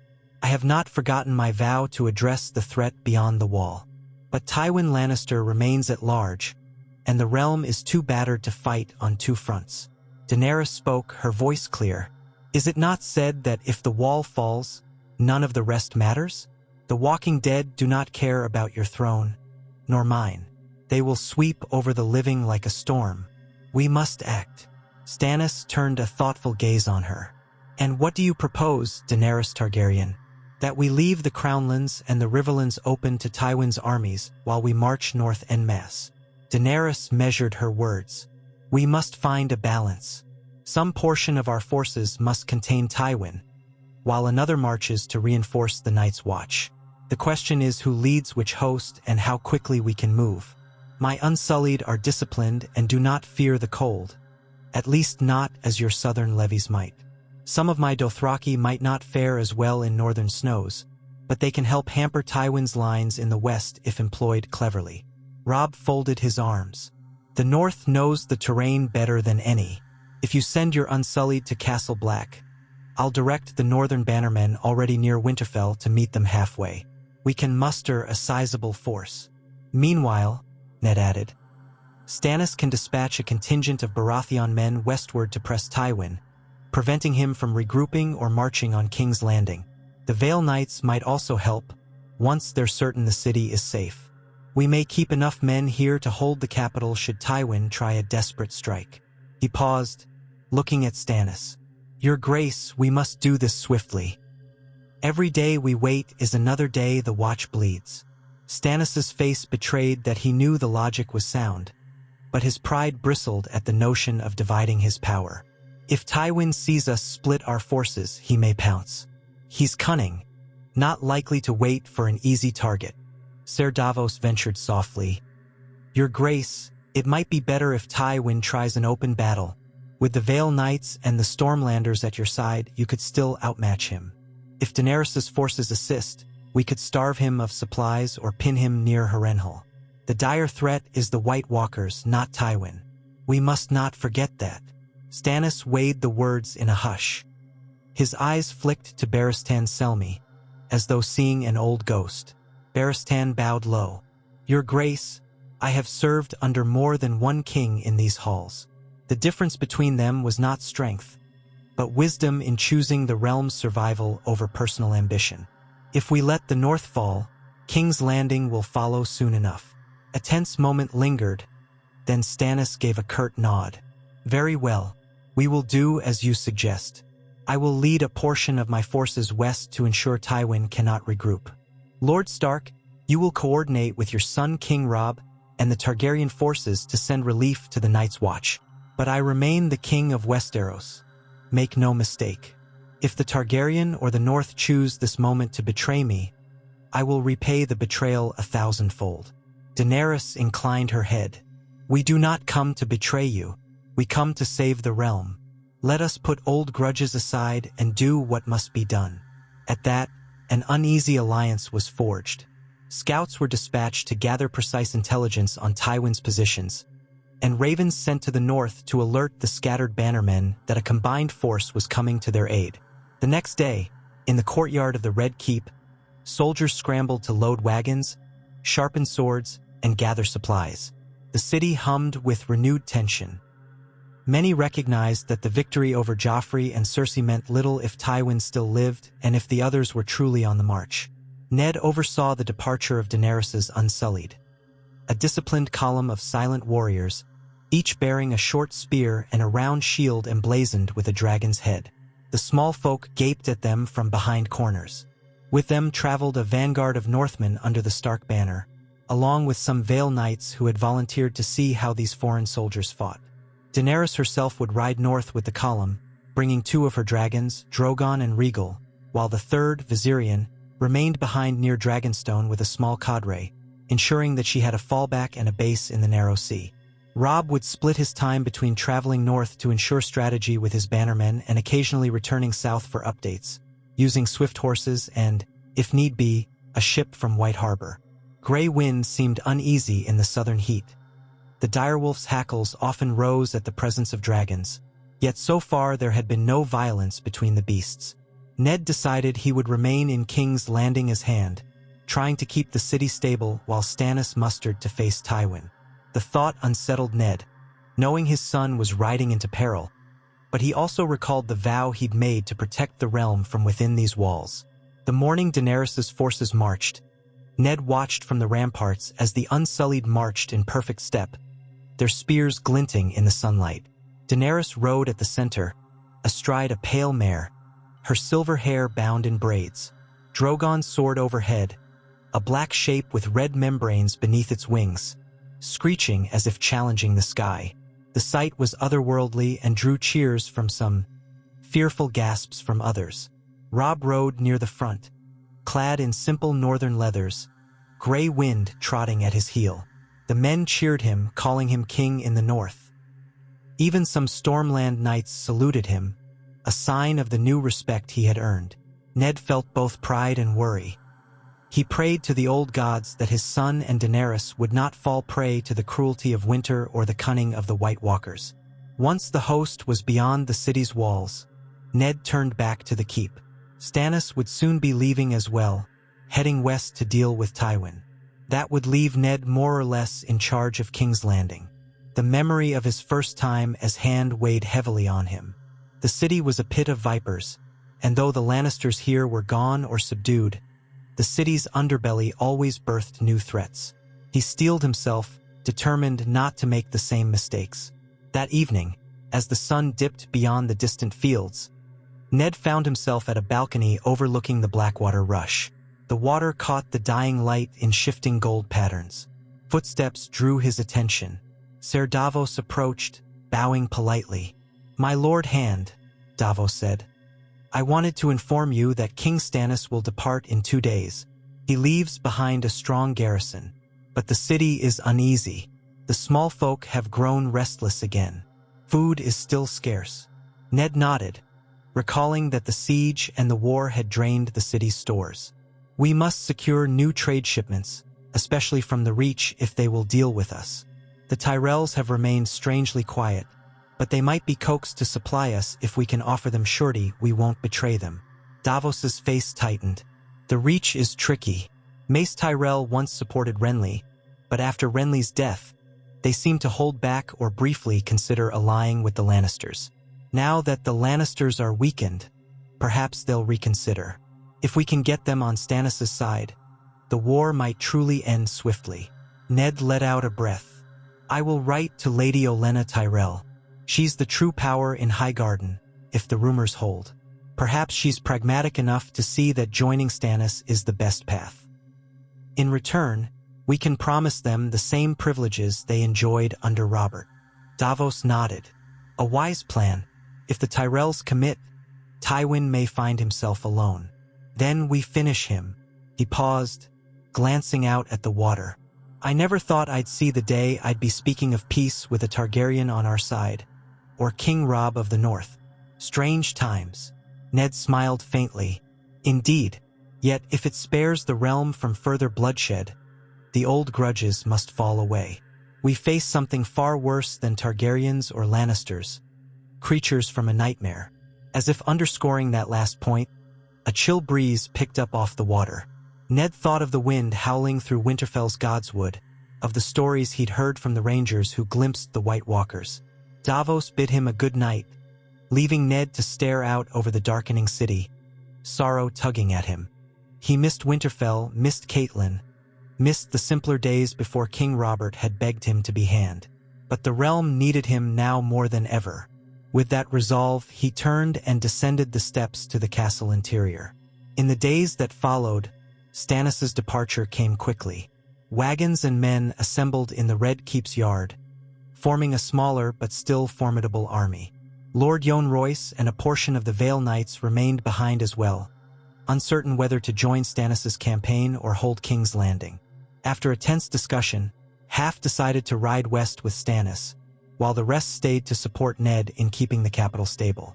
Word arrived from the Stormlands that some lesser lords were reluctant to leave their homelands undefended, but they pledged at least partial support.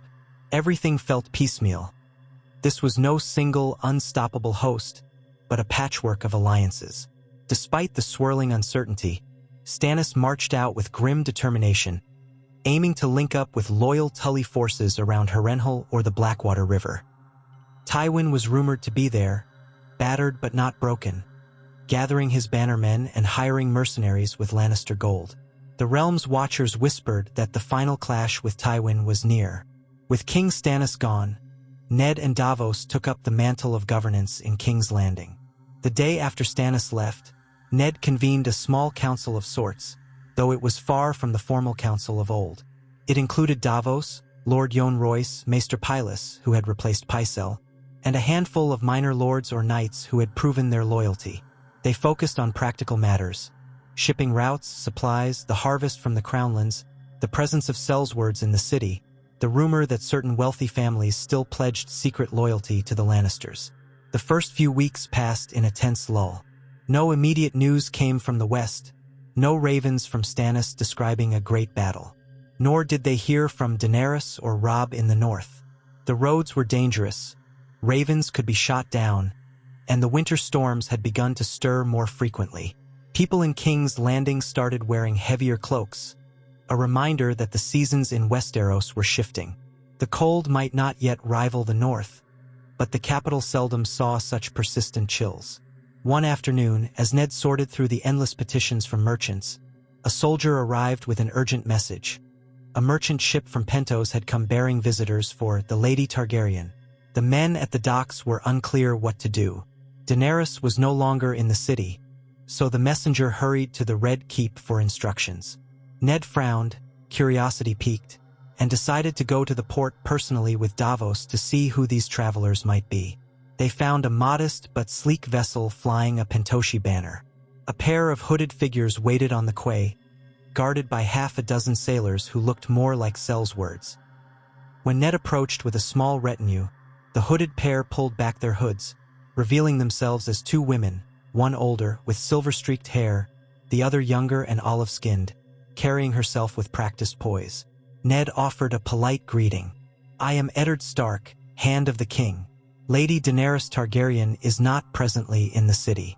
May I ask who you are?" The older woman studied him with keen gray eyes. "I am Illyrio's representative from Pentos. My name is Sarima. The young lady here is Missandei, an emissary of Daenerys Targaryen from across the sea. We have come in search of our queen. We bring supplies, news, and certain treasures she requested." Missandei, the younger woman, spoke softly. "I had traveled with my queen before, but I was sent to gather more supporters in Essos. Now I return with them, only to find she has marched north." Her gaze flicked over Ned's face, reading his sincerity. "We are told King's Landing is under new rule. Is Daenerys safe? We feared she might be in danger." Davos cleared his throat gently. "Your queen set out with her host to face the threat beyond the wall, allied with King Robb of the North. She is safe as far as we know, though we've had no recent raven from her." Missandei's eyes glinted with relief. "That is good. We should follow her if possible. We have men and goods that she intended to use for the battles ahead." Ned looked over the cargo being offloaded. Crates marked with the sigils of various free cities, barrels of unknown content, large bundles that might be weaponry or garments. He suspected Daenerys had left instructions for new arrivals to come to King's Landing, not anticipating how quickly she would depart. "You're welcome to bring your cargo ashore," Ned said. "We can store it in the Red Keep for safety. As for traveling north, the roads are treacherous.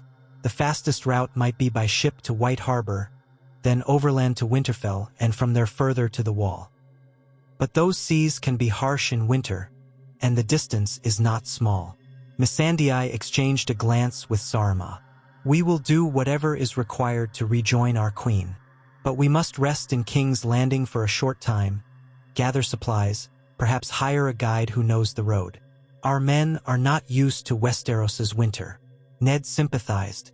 The realm's climate and ways were foreign to those from Essos. "We'll provide what help we can, though we lack great abundance. The realm is at war. Still, if you have silver or goods to trade, you might secure what you need." Davos added, "I'll have men help you unload, but keep your swords sheathed while in the city.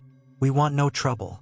They agreed, and thus Missandei and Sarima took lodging in a small manse near the Red Keep that once belonged to a Lannister supporter. With them were about 50 men, sellswords, freed slaves, and a few Pentoshi merchants. Among their cargo, Ned noticed crates labeled in Valyrian script. He wondered if these might contain seeds for the next year's harvest or something more unusual, yet it was none of his business so long as it posed no threat to the city. Over the following week, Ned helped them secure the supplies they needed: warm cloaks, dried food, wagons, horses. Missandei was gracious, though anxious to depart. She inquired often about Daenerys's location. Each day, Ned reminded her that no new raven had arrived. Silence from the north was unsettling.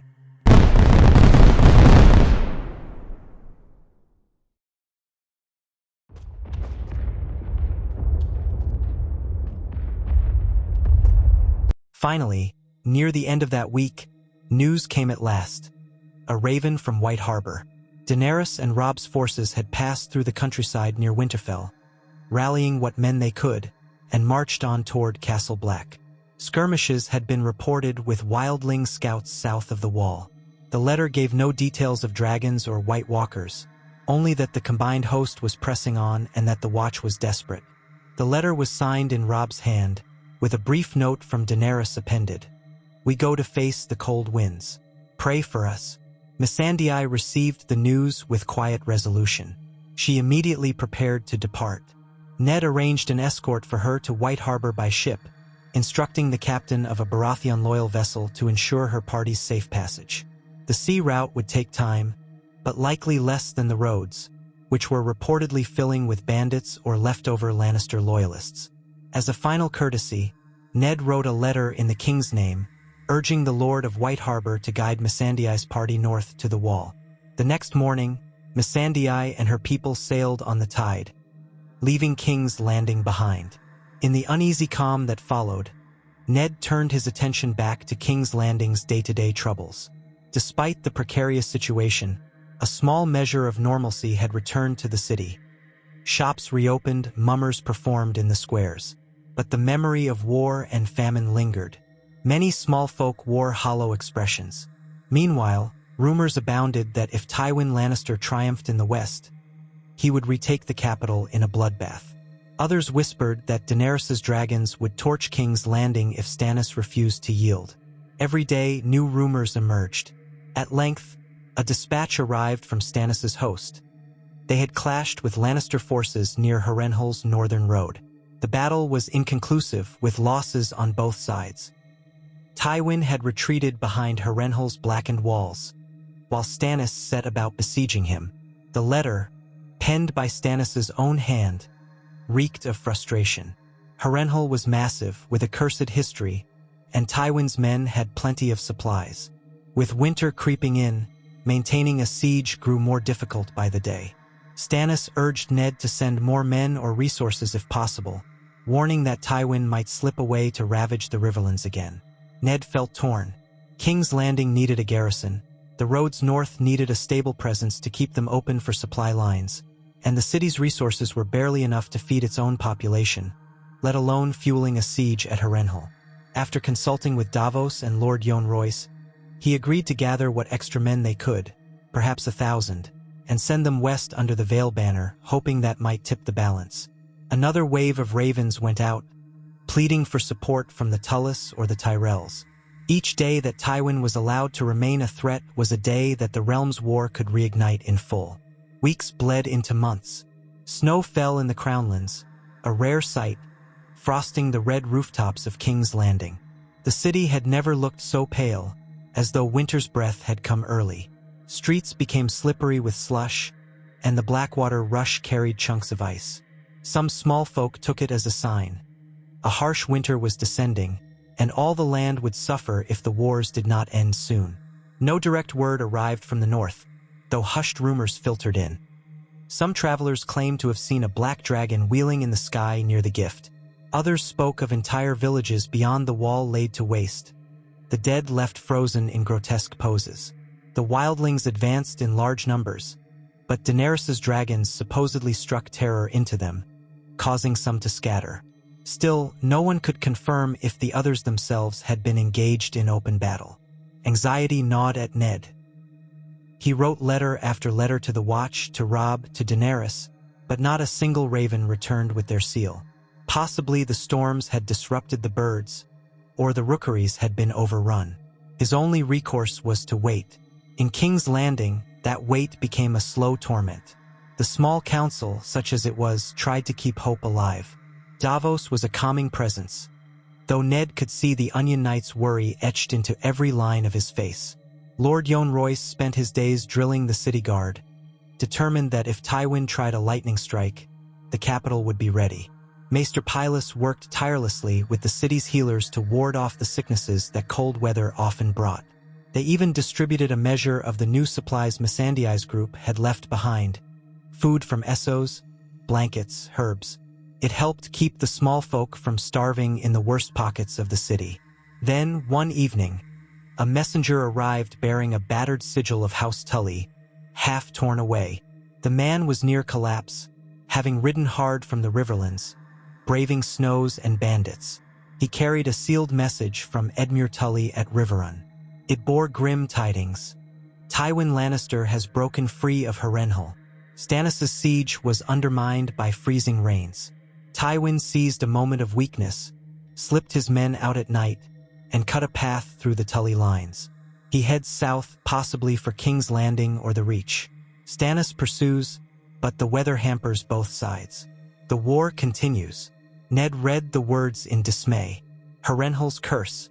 Many said, doomed any who tried to hold it. Now Tywin was free, and no one was certain of his next move. Would he strike at the capital, or attempt to link up with any surviving Lannister loyalists near the Westerlands? Stannis would chase him, but the battered remains of both armies trudged through snow-laden roads. Ned realized the city might again face siege, with the newly mustered city guard and a fraction of the forces that had once defended it. The threat of new bloodshed lurked at the doorstep. Before the city could even absorb that news, a second messenger arrived, this one from the Vale. The mountain clans in the foothills were rising in raids, possibly funded by Lannister gold.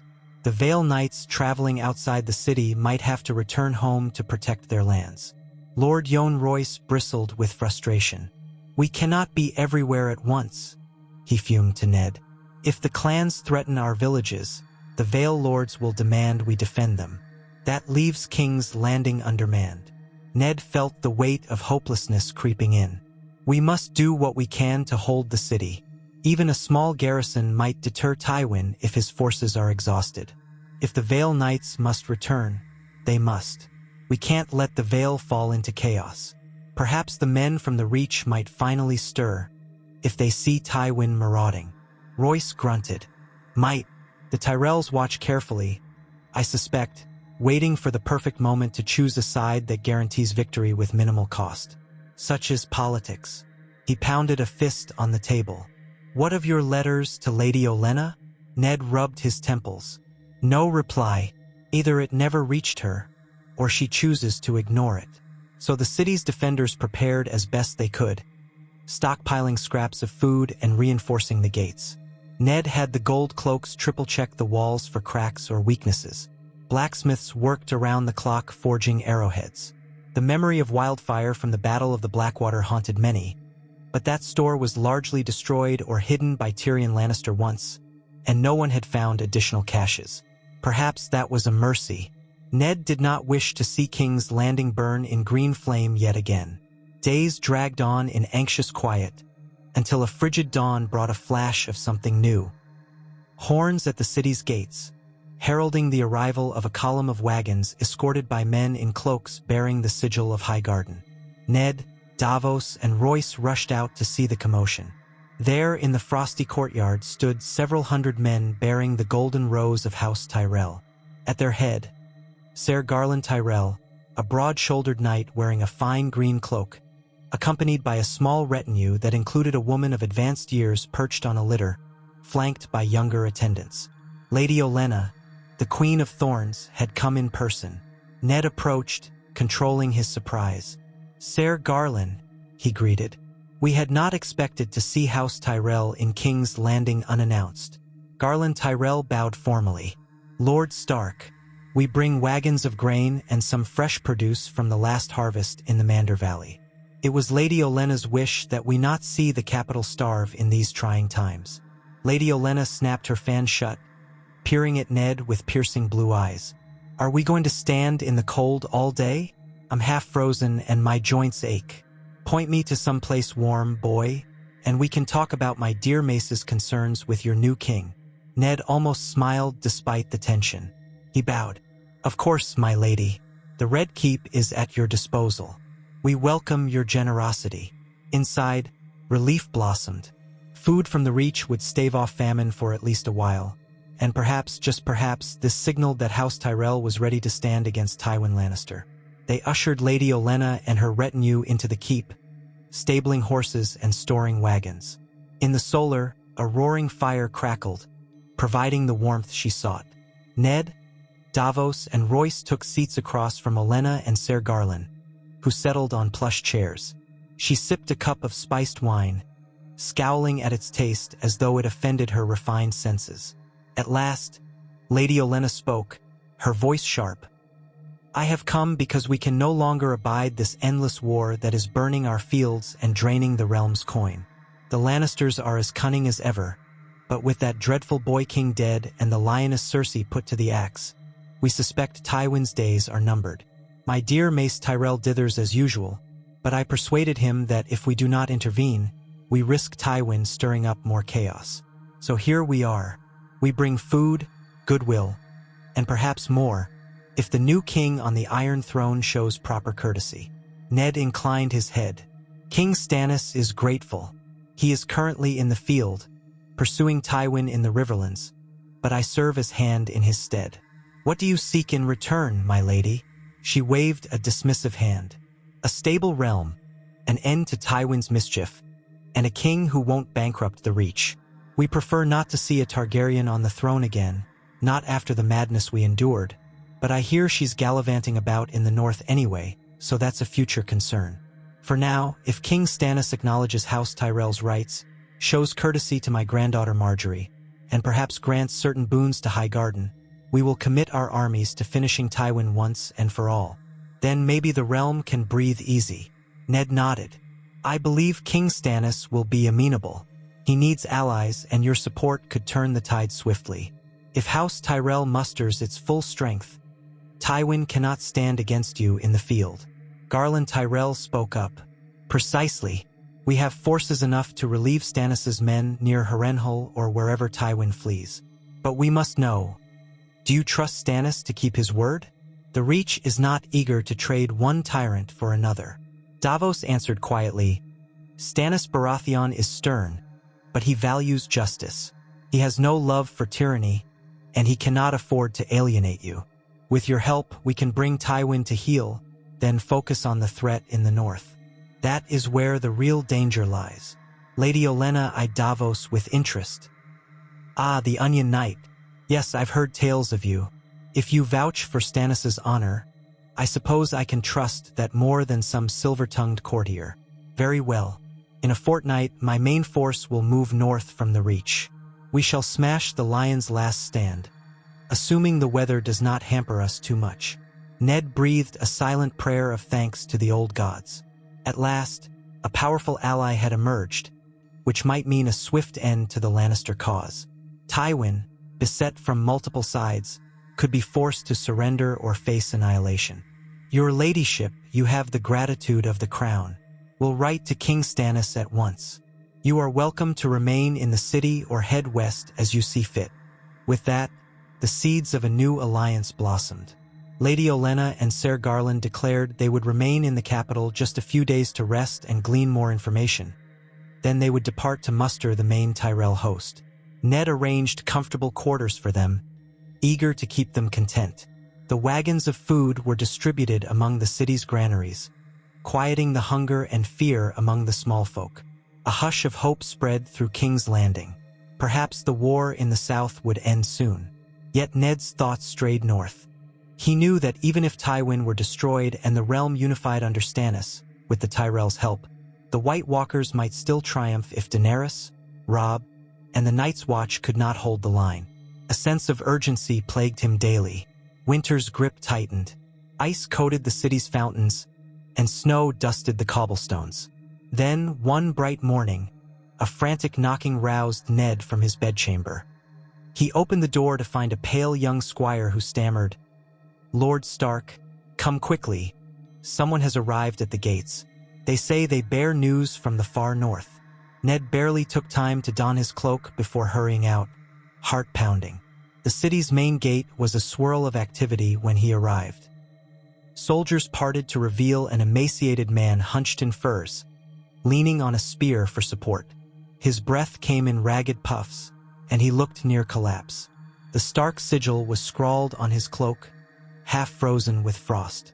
When Ned knelt by him, the man's eyes flicked open.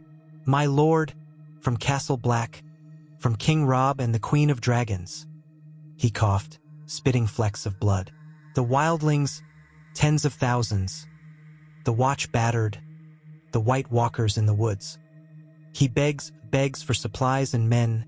The dead, so many dead." Ned felt the blood drain from his face. "Is Robb alive? Is Daenerys?" The messenger coughed harder, nodding faintly. "Aye. Last I saw, they held the wall. The dragons burned the whites by the hundreds. But Mance Raider's host, unstoppable. They need help. They need Southern lords, quickly." His voice trailed off. The poor man's eyes rolled back, and a maester rushed forward to tend him. Ned's stomach churned.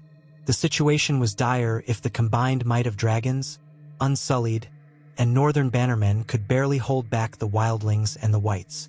The final war was truly upon them. He rose, turning to the assembled guards. "Find Lord Davos, Lord Royce, and the Tyrells. We must gather at once. The fate of the realm hinges on the north, and we cannot fail them."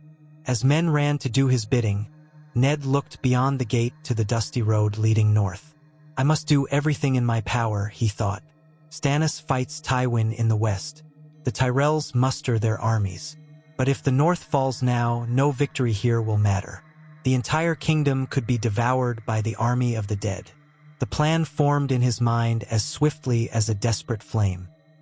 He would request Lady Olenna to send part of her host north as soon as they mustered.